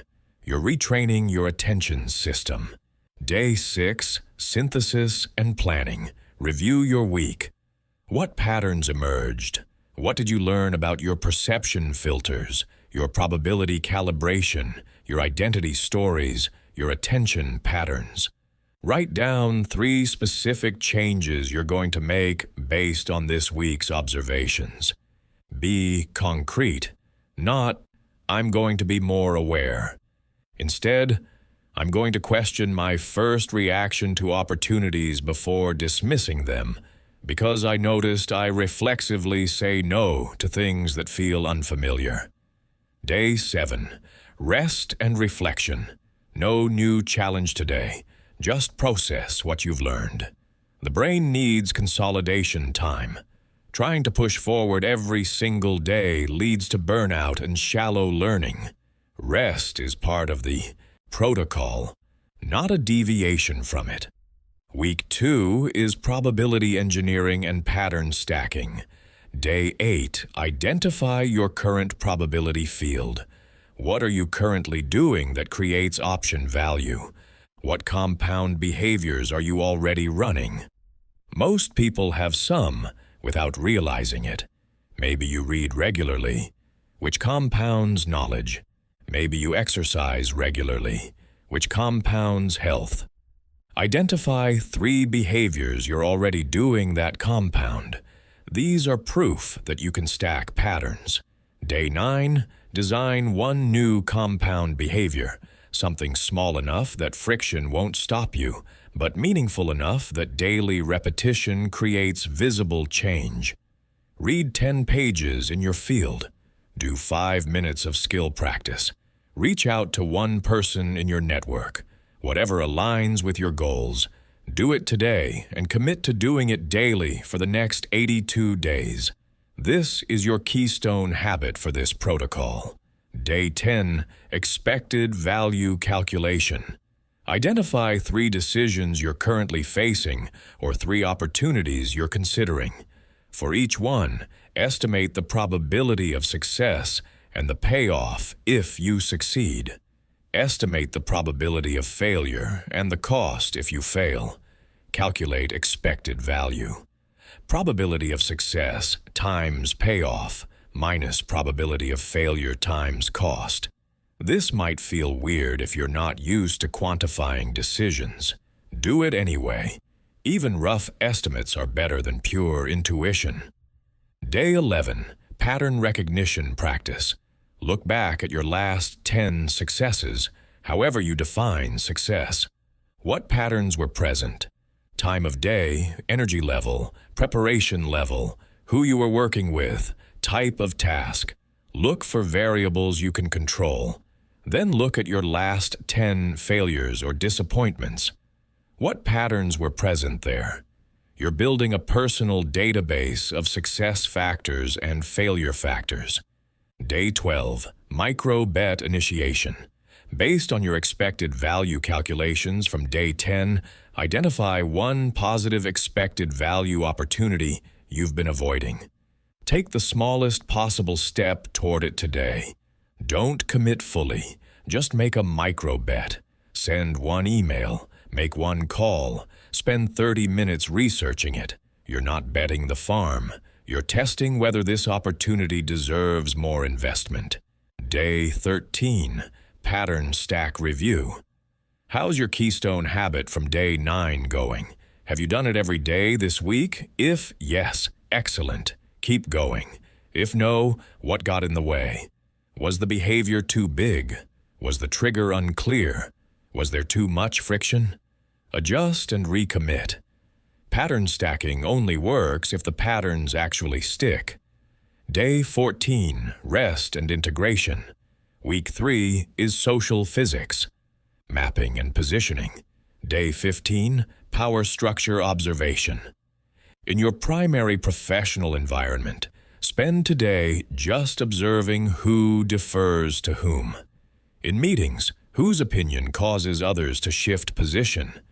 When there's disagreement, who ends up being the tiebreaker? Who gets consulted before decisions are finalized? Write down 5 names of people who have influence regardless of title. Day 16, Connector Identification. Who knows everyone? Who bridges different departments, groups, or communities? These people have information advantage and facilitation power. Identify 3 connectors in your environment. These are people you should know because they multiply your access to others. Day 17, Gatekeeper Mapping. Who controls access to resources you need? Could be budget, could be important people's time, could be critical processes. Identify 3 gatekeepers. Understanding who they are is the first step. Building relationships with them is the next. Day 18, Strategic Relationship Initiation. Pick one person from your observations this week, someone who has influence, is a connector, or is a gatekeeper. Reach out to them, not to ask for anything, just to build rapport. Offer value, ask for their perspective on something they're expert in. Find a way to be genuinely helpful. The goal is to shift from invisible to connected. Day 19, Trust Cluster Analysis. Who lunches together regularly? Who has history? Who texts instead of emails? These trust clusters often matter more than reporting lines. Map the trust networks in your environment. You don't need to be in every cluster, but you should know where they are. Day 20, Positioning Practice.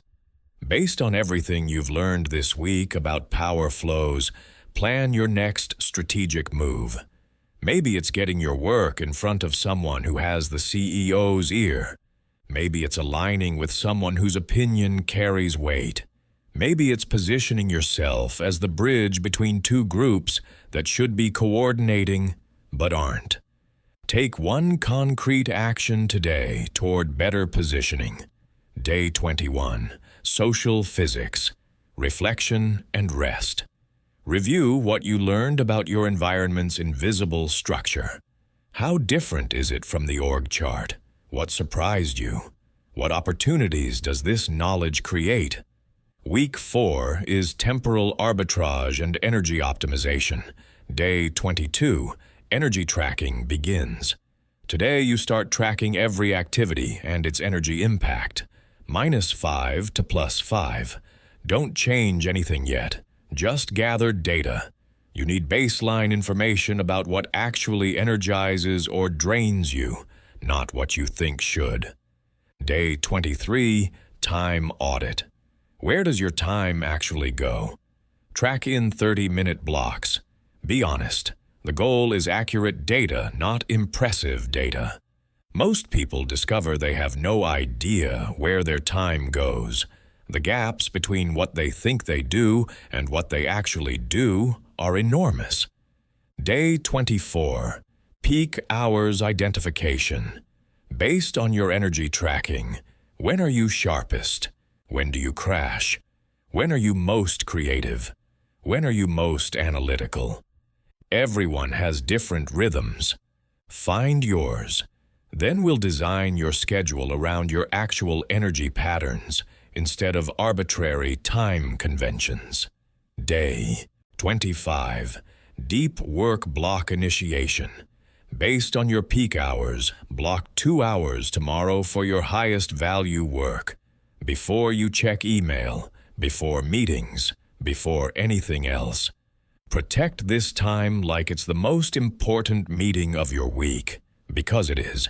Use it for Tier 1 activity only. Day 26, Elimination Practice. Based on your time audit, identify 3 activities that consumed significant time but produced minimal value. Today, eliminate one of them. Just stop doing it. Decline the meeting. Unsubscribe from the email list. Resign from the committee. Free up that time for something that actually matters. Day 27. Recovery Ritual Design. What actually restores your energy? Not what should work according to advice you've read. What actually works for you specifically. Design a recovery ritual and implement it today. After your deep work block, take an actual break. Walk, sit in silence, move your body, whatever works. Test it and see how you feel. Day 28. Temporal Arbitrage, Reflection, and Rest. Review your week. Did you protect your deep work time? Did you eliminate a low-value activity? Did your recovery ritual work? What would you do differently next week?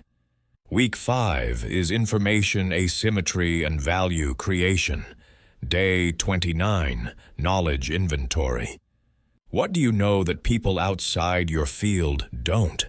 What do you understand about your company that competitors don't? What have you learned from your specific experiences that could benefit others? Write down 10 pieces of knowledge you have that could be valuable to someone. Day 30, Information Gap Identification.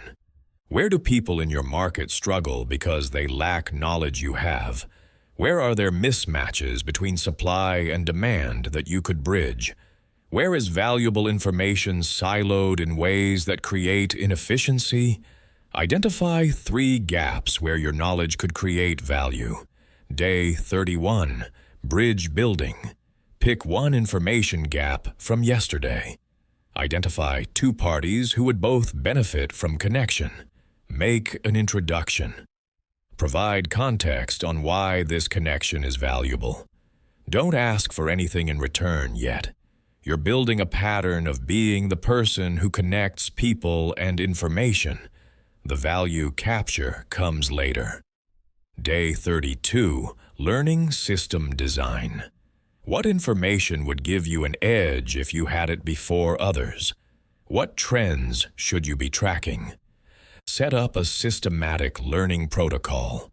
Could be subscribing to specific newsletters, joining insider communities, scheduling informational interviews with people who see different parts of the landscape. Take one action today to improve your information flow. Day 33, Value Proposition Clarification. Based on your information advantages, what could you offer that would be valuable enough that people would pay for it? Consulting, products, connections, advising. Draft a 1-paragraph description of a potential offer. You're not committing to building it today. You're just clarifying what value you could create from your informational position. Day 34, Test Offer. Show your value proposition from yesterday to 3 people who might be potential customers. Not to sell yet, just to gauge interest. Would this solve a problem for you? What would make it more valuable? What would you pay for it? You're gathering market data before you invest significant time. Day 35. Information, asymmetry, reflection, and rest. What did you learn this week about your informational advantages? What opportunities emerged? What will you pursue? And what will you table for now? Week 6 is narrative construction and deployment. Day 36, current narrative audit. How do you currently describe yourself professionally? When someone asks what do you say? Write it down. Then ask, is this compelling? Is it memorable? Does it position me strategically? Most people's default narrative is generic and forgettable. Day 37, before, pivot after framework. Using the structure from the narrative control section, draft your strategic narrative. Before state, where were you or your clients before? Pivot, what changed? What's your unique approach? After state, what results emerged? Write a 2-paragraph version. Test it on yourself. If you can't remember it easily, it's too complex. Day 38, evidence gathering. Your narrative needs proof. What results have you produced? What transformations have you enabled? Gather specific numbers, specific examples, specific testimonials. Vague claims don't work. I help companies grow is meaningless. I helped 3 companies increase 90-day retention by 40 to 60% is credible. Day 39, narrative testing. Share your new narrative with 5 people. Could be friends, colleagues, mentors. Watch their reactions. Do they lean in? Do they ask questions? Do they see how they could work with you? If the narrative is working, people become more engaged. If not, refine it.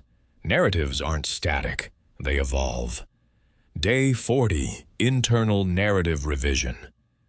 What story are you telling yourself about who you are and what you're capable of? Is it empowering or limiting? Write down 3 internal narratives that might be holding you back. Then write alternative narratives that are both true and more empowering. You're not lying to yourself. You're choosing a more useful frame. Day 41, narrative deployment. Start using your new external narrative consistently. In conversations, on LinkedIn, in your email signature, in interviews. Make it your default. The more you use it, the more it becomes true. You're not pretending. You're clarifying who you are and what value you create. Day 42, narrative reflection and rest. How did people respond to your narrative this week? What worked? What needs refinement? The goal is a narrative that attracts aligned opportunities and repels misaligned ones. Week 7 through 12. Continue this pattern. Each week focuses on a different principle. Each day has a specific micro-challenge. Each builds on prior weeks. Week 7 is Energy Economics Deep Dive with daily energy optimization practices. Week 8 is Consequence Forecasting with daily decision mapping. Week 9 is Leverage Identification with time and results tracking. Week 10 is Environmental Design with systematic restructuring. Week 11 is Competitive Blind Spot Recognition with market mapping. Week 12 is Metagame, thinking with game design exercises. By day 90, you've practiced every principle multiple times.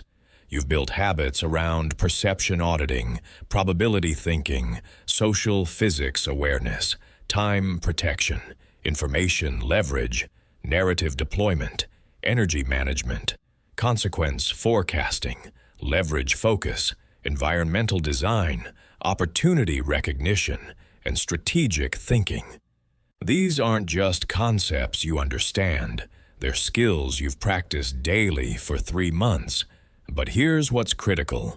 You need relapse prevention built into the system from the beginning. Most transformation programs, Fail not because the principles are wrong, but because people don't maintain them after the initial enthusiasm fades. You'll do great for 90 days, then slowly drift back to old patterns. 6 months later, you're back where you started. This is predictable and preventable. Here's your relapse prevention protocol. It has 4 layers.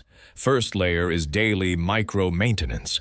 5 minutes every morning, you review your keystone habits.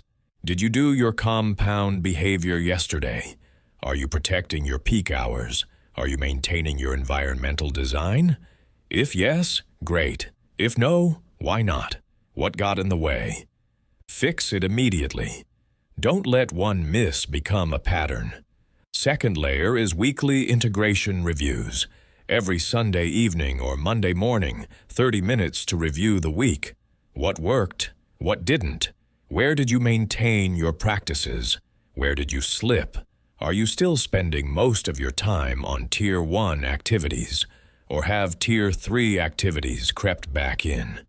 Are you still protecting your deep work time, or have meetings fragmented it?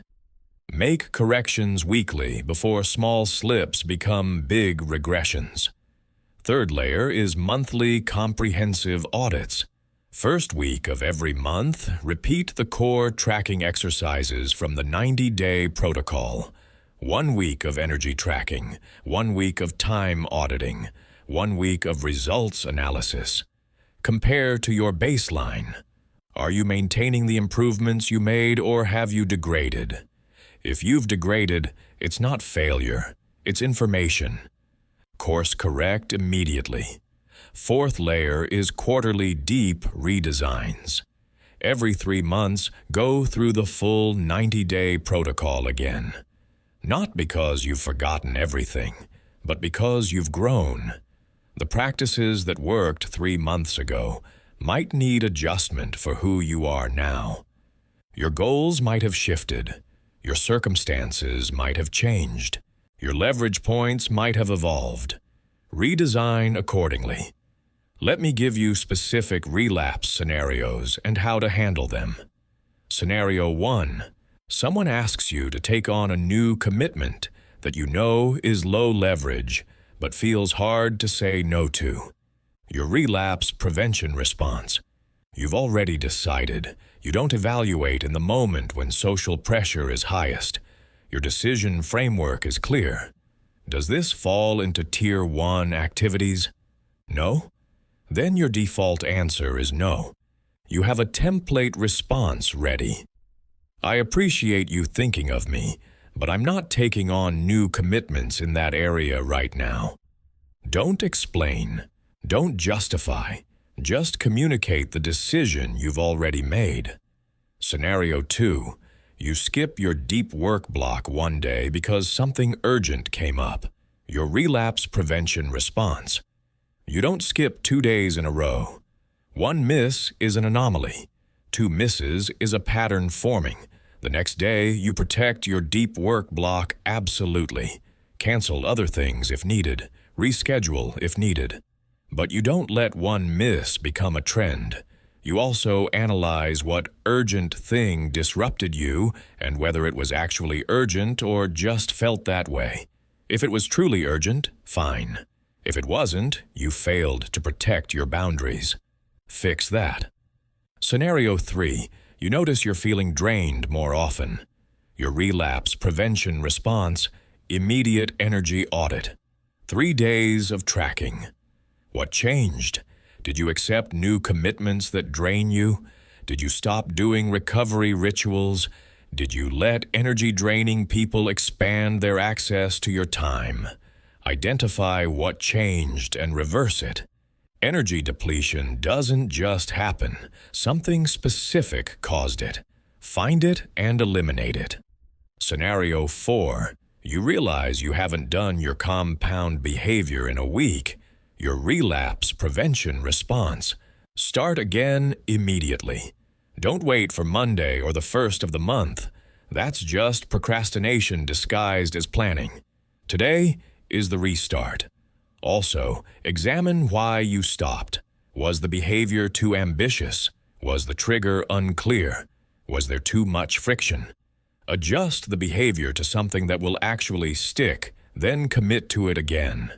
Scenario 5. 6 months in, you're not seeing the results you expected. Your relapse prevention response. First, check your expectations. Were they realistic? Are you measuring the right things? Sometimes you're making progress, but not in the ways you expected. Second, check your implementation. Are you actually doing the practices or just thinking about them? Most people overestimate how consistently they've applied the principles. Track for a week. See what you're actually doing versus what you think you're doing. Third, check your leverage. Are you working on the right things, or are you busy with activities that feel productive but don't move needles? Now let's talk about the signs you're succeeding versus the signs you're failing. Signs you're succeeding. You're getting better results with less effort. Your stress levels are down even though you're accomplishing more. People are coming to you with opportunities instead of you chasing them. You're saying no more often and feeling good about it. You're seeing patterns and opportunities others miss. You're making decisions faster because your frameworks are clear. You're feeling energized by your work instead of drained by it. Signs you're failing. You're busy all the time, but can't point to meaningful results. You're stressed and exhausted despite working hard. You're still chasing opportunities instead of having them come to you. You're saying yes to everything and feeling resentful. You're making the same mistakes repeatedly. You're taking longer to make decisions because you're unclear on your priorities. You're dreading your work instead of being energized by it. If you're seeing success signs, keep doing what you're doing and look for ways to intensify it. If you're seeing failure signs, something in your implementation is off. Usually it's one of 3 things. 1, you're not being ruthless enough about elimination. You're trying to add new practices while keeping all your old commitments. It doesn't work. You need to cut aggressively to make space for what matters. 2, you're not protecting your Tier 1 activities. You've identified them, but you're not actually spending time on them because everything else crowds them out. Fix your boundaries. 3, you're not maintaining your practices. You start strong, things get busy, you let practices slip. Maintenance has to be non-negotiable. Here's a visualization to cement this. Close your eyes for a moment after this sentence. Picture yourself 6 months from now.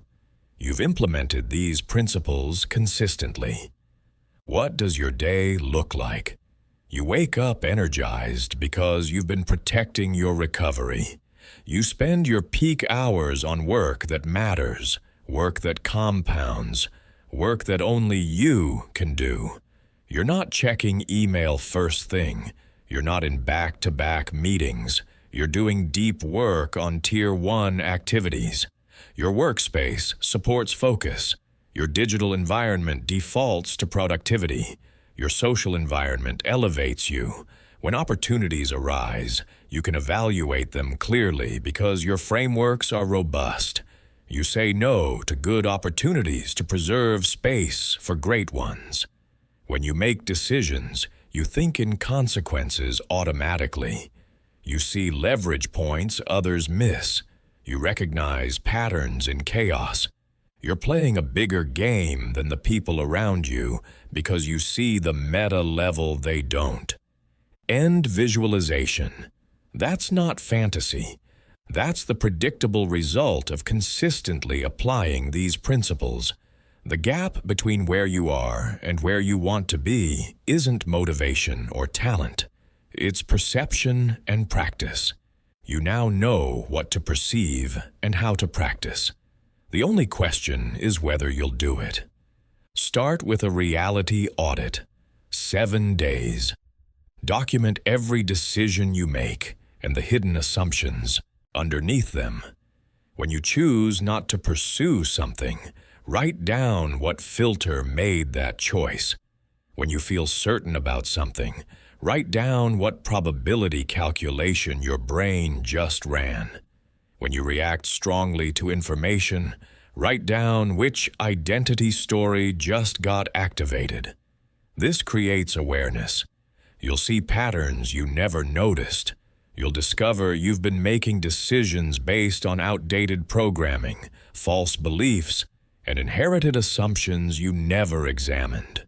Next, identify the cognitive biases affecting your 3 biggest current goals. Are you anchored to an old price, an outdated belief, or an irrelevant comparison? Are you overweighting recent events and underweighting statistical realities? Are you avoiding loss more than pursuing gain? Are you confusing effort with progress? Naming the bias breaks its power. Once you see it, you can adjust for it. Before you see it, it controls you invisibly. Map the invisible walls you've built that aren't actually real. What do you believe is impossible that's actually just hard? What do you think requires permission that actually requires courage? What feels risky but is actually safer than your current path? Most of your limitations are self-imposed. The cage has open doors. You just have to see them and walk through. This is uncomfortable because it means you've been constraining yourself unnecessarily. But discomfort is cheaper than continued imprisonment in imaginary limitations. Implement the pattern recognition drills. 30 days. Pattern journal. Document recurring success and failure sequences. When do things go well for you? When do they go poorly? What variables are present in each case? You're looking for causal patterns you can exploit. Maybe you're more successful when you prepare thoroughly versus winging it. Maybe you fail when you say yes too quickly versus sleeping on decisions. Maybe you succeed when you collaborate versus working alone. These patterns are data. Use them. Create a probability matrix. 5 major decisions you're facing. For each, estimate the probability of success and the payoff if you succeed. Then estimate the probability of failure and the cost if you fail. Calculate expected value. You'll often find that decisions you're avoiding have positive expected value, and decisions you're pursuing have negative expected value. Your gut feeling is miscalibrated. The math corrects it. Start your compound tracker. Identify 3 micro behaviors to stack daily. These should be small, achievable, and meaningful. Read 20 minutes. Exercise 15 minutes. Create 1 piece of visible work. Practice 1 skill. Reach out to 1 person. Whatever aligns with your goals. Track completion daily. The goal isn't perfection. It's consistency. Missing 1 day doesn't matter. Missing 3 days in a row means the behavior is dying. Revive it before it's dead. Diagram the power flows in your primary professional environment. Who actually influences what happens? Who has the CEO's trust? Who controls resources? Who bridges departments? Who has veto power? Map it visually. You'll see structure invisible on org charts. Then identify 3 connector nodes you're not currently leveraging. These are people you should build relationships with because they multiply your effectiveness. Finally, script 3 strategic positioning conversations for the next 14 days. Not asks, relationship building. Offer value, seek understanding, find ways to be helpful. Implement the time perception hacks. Block 2 hours of protected deep work before you check email or attend meetings. This is your sacred space for the work that actually compounds. Guard it violently. No meetings, no email, no interruptions. You can't know how effective this is until you try it. 1 week of protected morning deep work will produce more results than a month of scattered attention. Your brain knows this. Your habits resist it. Override your habits. Complete the energy ROI spreadsheet. Every activity you do regularly. Rate its energy cost and its value created. You'll discover you're spending high energy on low-value activities. Implement brutal elimination. Cut the bottom 40%. Delegate what you can. Automate what you can. Delete what you can. You can't energy manage your way to using low-value activities efficiently. You need to stop doing them. Design recovery rituals for maximum cognitive reload. After deep work blocks, take actual breaks. Walk outside, sit in silence, move your body. Weekly, have 1 full day in non-work mode. This seems impossible until you try it. Then you realize how much better you are during work time when you've actually recovered. Rest isn't optional. It's required for peak performance. Practice consequence chains. 5 recent decisions. Map them to third-order consequences. What happened immediately? What happened next? What happened after that? Were there consequences you didn't anticipate? What patterns emerge? Then practice 10-10-10 forecasting on current decisions. Impact in 10 minutes, 10 months, 10 years? Weight the decision accordingly. Most people overweight 10-minute impacts and underweight 10-year impacts. Correct for this? Develop the pre-mortem habit. Before major commitments, imagine it's 2 years later and it failed spectacularly. What happened? What went wrong? This forces you to identify failure modes before you're committed. Often, the most likely path to failure is obvious, if you look for it. You can then mitigate risks or decide the upside is worth the downside. What you want to avoid is taking risks you didn't know you were taking. Conduct the activity value analysis. 30 days. Track results per hour for everything you do. Which activities produce disproportionate returns? Double down on those.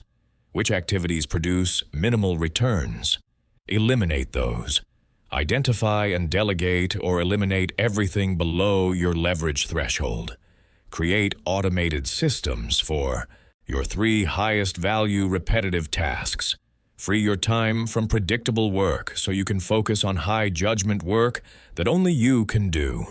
Complete the environment audit. Physical space. Does it support or sabotage your goals? Digital environment. Remove friction from desired behaviors. Social environment. Assess who amplifies versus drains you. Spend 30 days redesigning all 3.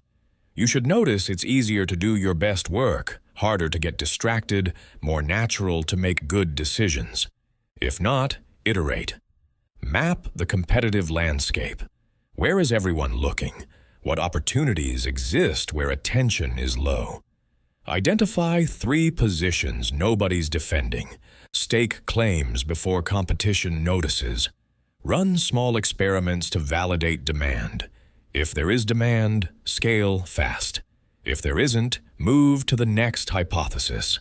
Finally, analyze what game you're actually playing. Career, relationships, health, wealth. What are you optimizing for? What rules are you following? Were those rules chosen or inherited? Examine which constraints are real versus assumed. Test them. You'll discover many are negotiable. Then design your 5-year positional moves from strategic altitude. What game do you want to be playing? What has to be true in 3 years, 1 year, this quarter, to make that possible? Create the strategic cascade that builds toward the position you want. This is a 30-day integration challenge, daily implementation of one principle from each domain, weekly progress reviews with specific metric tracking, accountability checkpoint, document 3 tangible reality shifts. What changed in how you see things? What changed in what you did? What changed in the results you got? If you complete this protocol, you won't be the same person at the end as you were at the beginning. Your perception will have shifted. Your decision-making will have improved. Your results will have increased. Then move to the 90-day mastery protocol. Monthly deep dive on 4 advanced principles. Take consequence forecasting, leverage identification, environmental design, and metagame thinking. Spend 30 days on each cluster, going deeper than the overview. Read books on game theory. Study behavioral economics. Learn from people who've mastered these domains. Build your personal reality manipulation playbook from lived experiments. Document what works for you specifically. You're not implementing someone else's system. You're building yours. Quarterly recalibration based on actual results. Every 90 days, measure what happened. Did your income increase? Did your energy improve? Did opportunities start coming to you? Did your decision quality increase? If yes, you're on the right track. Do more of what's working. If no, something needs adjustment. Maybe you're not implementing fully. Maybe certain principles don't fit your context. Maybe you need support or accountability. Figure out the gap and close it. The goal of this process is not to follow a program. It's to fundamentally rewire how you perceive reality and make decisions. Most people go through life running default programming, installed by parents, teachers, early experiences, and culture. That programming was never designed for your specific goals. It was designed for generic survival and social conformity. It keeps you safe but small. These principles give you root access to your operating system. You can rewrite the code. But access isn't enough. You need to actually do the work. Understanding these concepts intellectually changes nothing. Applying them systematically changes everything. The gap between knowing and doing is where most people get stuck. They read, they understand, they agree, they continue doing exactly what they were doing before. Don't be that person. You didn't make it this far to stay the same. You now possess the perceptual framework ultra-successful people guard carefully. They don't talk about it because it sounds arrogant or because they can't articulate what they do instinctively, but you have it explicitly. These principles don't guarantee specific outcomes. They guarantee you'll see opportunities others miss. That's the real advantage, not working harder, seeing differently. Your competitive advantage is no longer effort, it's perception. 2 people can work equally hard. One succeeds dramatically, one stays stuck. The difference isn't hours, it's what they see. They're in the same environment, same economy, same opportunities. But one sees patterns the other doesn't. One recognizes leverage the other misses. One thinks in consequences while the other thinks in immediate reactions. One plays the meta game while the other plays the game in front of them. Most people will continue running default code their entire lives. They'll wonder why some people get lucky and others don't. They'll attribute success to talent, connections, circumstances, anything except the real reason. The real reason is that successful people see the source code. They recognize reality has an operating system. They've learned its rules and how to work with them rather than against them. You've been given root access to your operating system. The question now is what you do with it. Will you use it to rewrite your programming and design the life you actually want? Or will you close this audiobook, agree with everything, and continue running the same code that's produced the results you currently have? That's the choice point. Knowledge creates responsibility. You can no longer claim ignorance. You know these principles exist. You know they work. The only question is whether you'll implement them. 6 months from now, you'll look back at your old decision-making with disbelief. You'll see how many opportunities you missed because you weren't looking for them. You'll recognize how many problems you created by thinking in first-order consequences only. You'll understand how much energy you wasted on low-leverage activities. You'll be shocked at how obvious your blind spots were. But more importantly, you'll have new results. Better decisions, better opportunities, better outcomes. Because you won't be the person you are now. You'll be the person who sees the code. The gap between where you are and where you're going just collapsed. Not because the destination got closer, because you can now see the path. Reality's rules haven't changed, but you now see which ones are negotiable. You understand which constraints are real and which are imagined. You recognize which games are worth playing and which games you should redesign. This is power. Not power over others, power over your own trajectory. Welcome to the 1% who see the source code. You're not special because you listened to this audiobook. You're positioned because you now have information most people don't. What makes you special is what you do with it. The ultra-successful don't just know these principles. They execute them relentlessly. They make them automatic. They let the principles become their operating system, not just information they once heard. So here's the final question. 6 months from now, will you have used this knowledge to fundamentally change your trajectory? Or will this be another piece of content you consumed, agreed with, and forgot about? The decision is binary. You either implement or you don't. There's no partial credit. You either see the code and use it, or you don't see the code and stay where you are. The architecture of reality is now visible to you. The invisible rules are no longer invisible. The patterns that create success are no longer mysterious. The question's not whether these principles work. They do. The question is whether you'll work them. Execute now. Let me give you one more framework to cement everything. This is the reality manipulation checklist. Use this daily for the first 90 days, then weekly thereafter. It keeps you honest about whether you're actually implementing or just understanding. Every morning, before you start your day, run through these 7 questions. Question 1. What's my Tier 1 activity today, and have I protected time for it? If you can't answer this, you're already off track. You should know your highest leverage work, and it should be blocked on your calendar. Question 2. What's my compound behavior for today, and what's my trigger to do it? Your keystone habit should be automatic by now, but early on you need conscious reminders.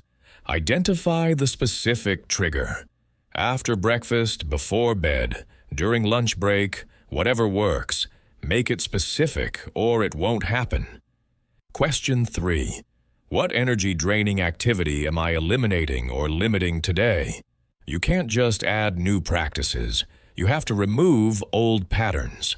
Every day, identify one thing you're saying no to that you would have said yes to before. This keeps you actively pruning instead of just adding. Question 4. What consequence am I thinking through today that I would have ignored before? Pick one decision you're facing.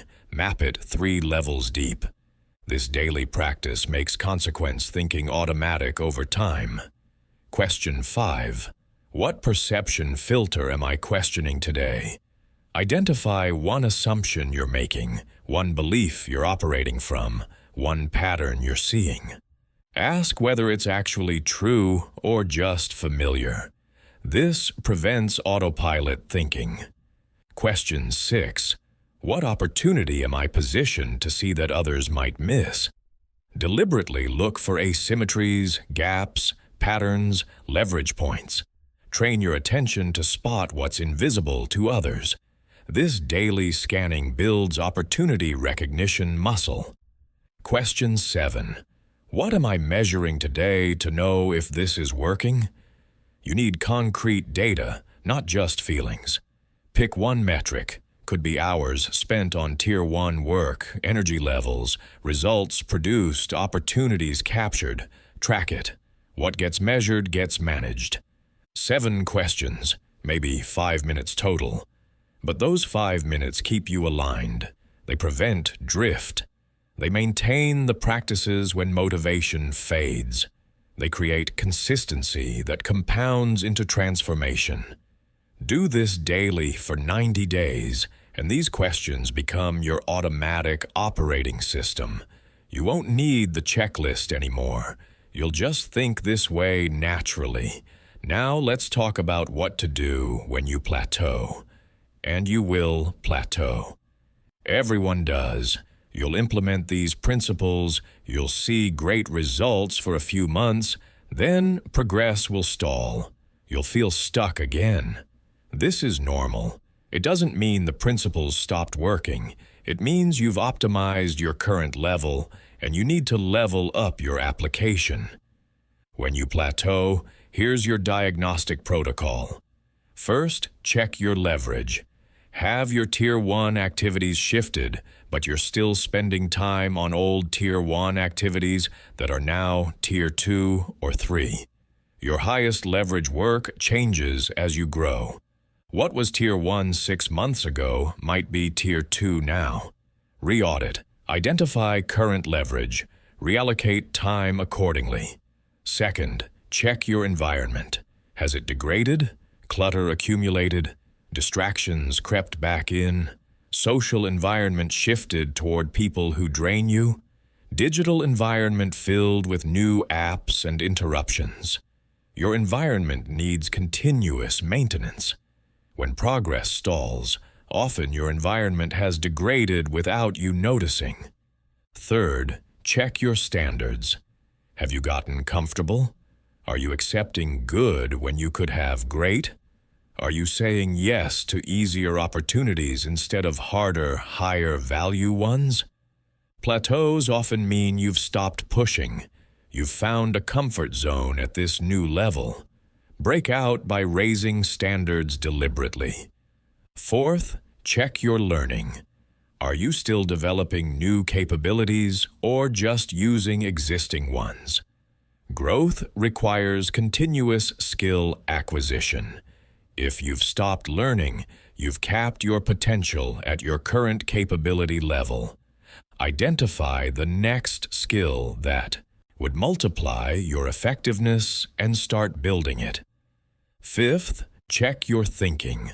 Are you still questioning assumptions and examining filters, or have you locked into new defaults?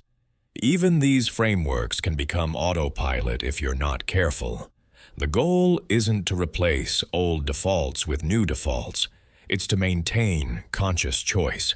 Keep questioning, keep examining, keep adapting. Usually, a plateau means one of these 5 areas needs attention. Fix it and progress resumes. The principles don't stop working. You just need to apply them at the next level. This is actually a sign of success. You've mastered the current application level. Time to go deeper. Here's what mastery looks like after multiple years of practice. You walk into a situation and immediately see the leverage points others don't notice. You recognize the social physics, the power flows, the invisible structures. You identify opportunities before they're obvious. You predict consequences with high accuracy. You make decisions quickly because your frameworks are robust. You position yourself strategically without conscious effort. You attract opportunities instead of chasing them. You create value from information asymmetries you spot automatically. You play meta games while others play surface games. This isn't innate talent, it's developed capability. You've built these skills through thousands of repetitions of the practices. The perception work, the probability thinking, the consequence mapping, the leverage analysis, the environmental design. All of it has compounded into automatic excellence. You don't have to think about thinking strategically anymore. You just do. It's who you are now, not just what you practice. But here's what's important to understand. You never arrive. There's no finish line where you've learned everything and can coast. The principles are fractal. Every level of mastery reveals another level above it. You can always see more clearly. You can always think more strategically. You can always find more leverage. The people at the absolute top, the ones operating at the highest levels, they're still practicing. They're still questioning assumptions. They're still looking for edges. They've just been doing it longer and with more sophistication. This should be encouraging, not discouraging. It means you can always improve. It means there's always another level. It means your growth is limited only by your commitment to continuous practice, not by some fixed capacity. The ceiling is essentially infinite. How far you go is entirely up to you. Let me leave you with one final visualization. Picture yourself 5 years from now.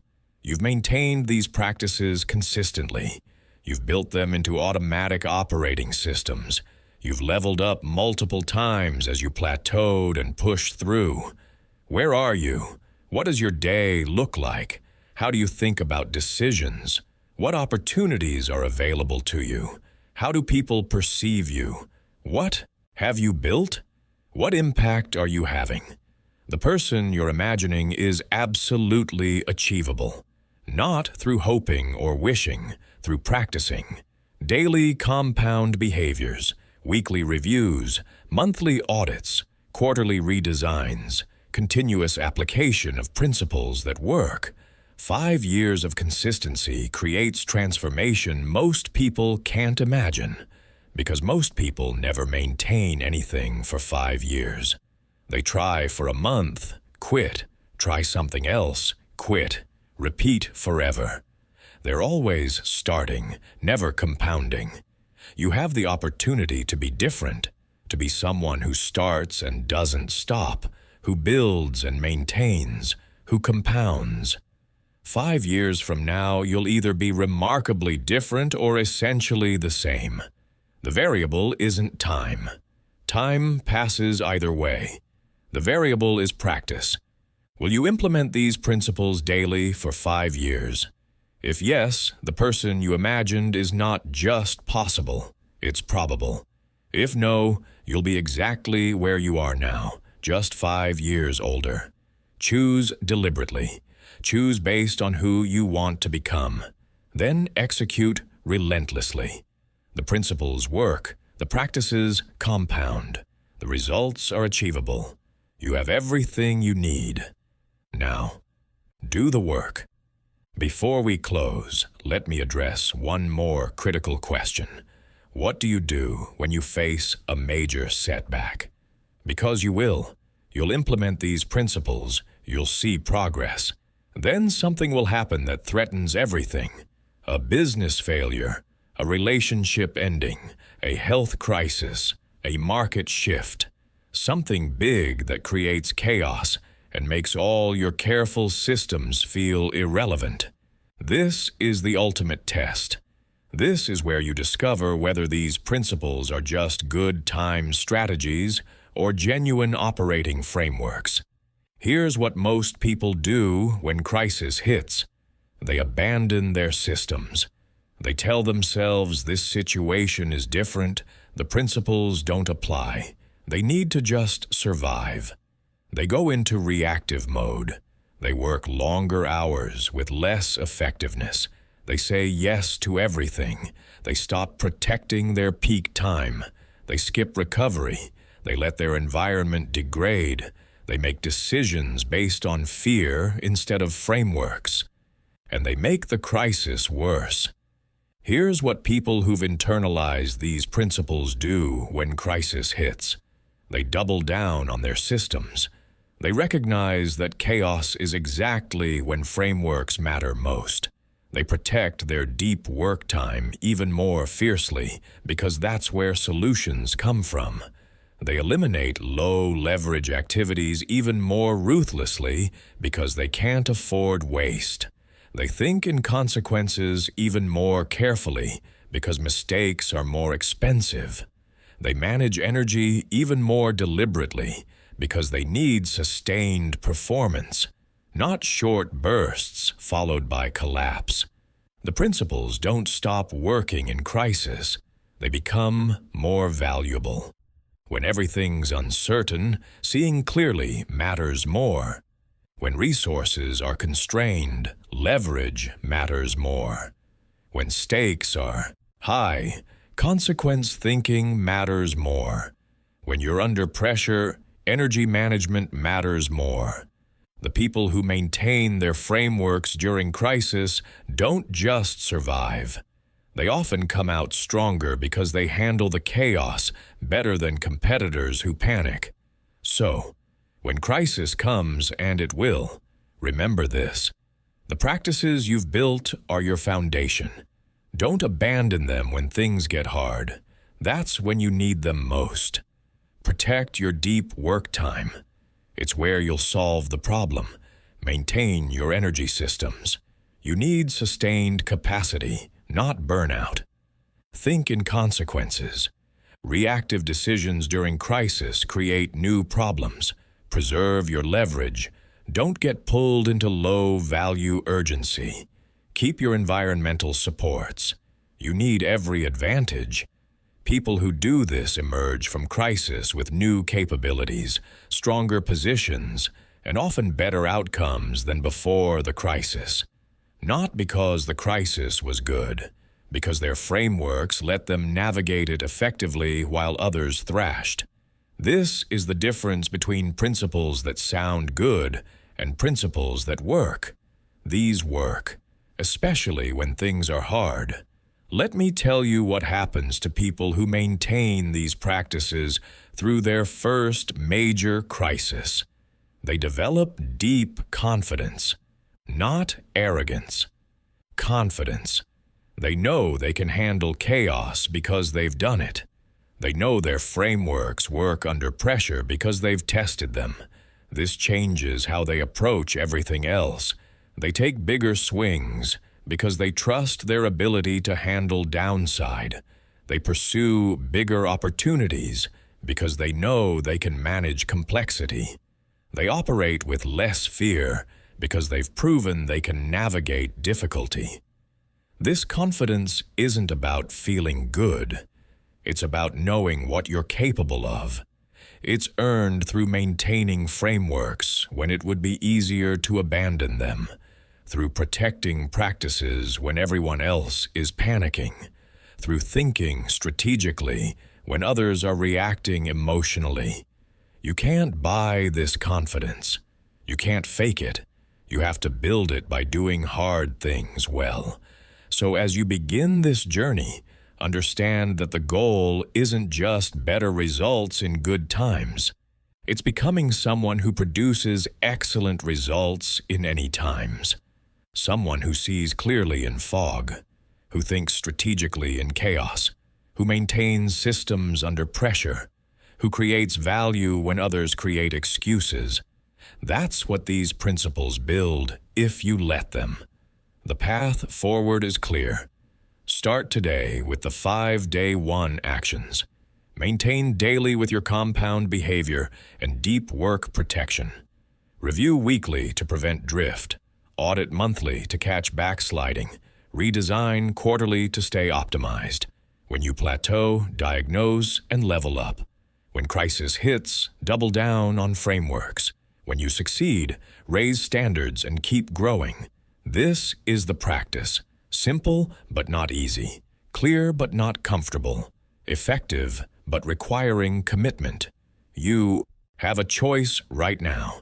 You can close this audiobook and do nothing. You can agree with everything intellectually and implement nothing practically. Most people will do this. Or you can start today, right now.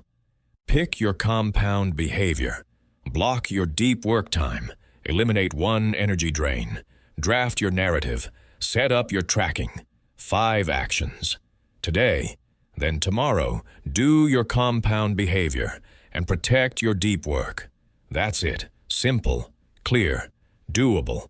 If you do this, if you actually implement and maintain, 6 months from now, you'll be different.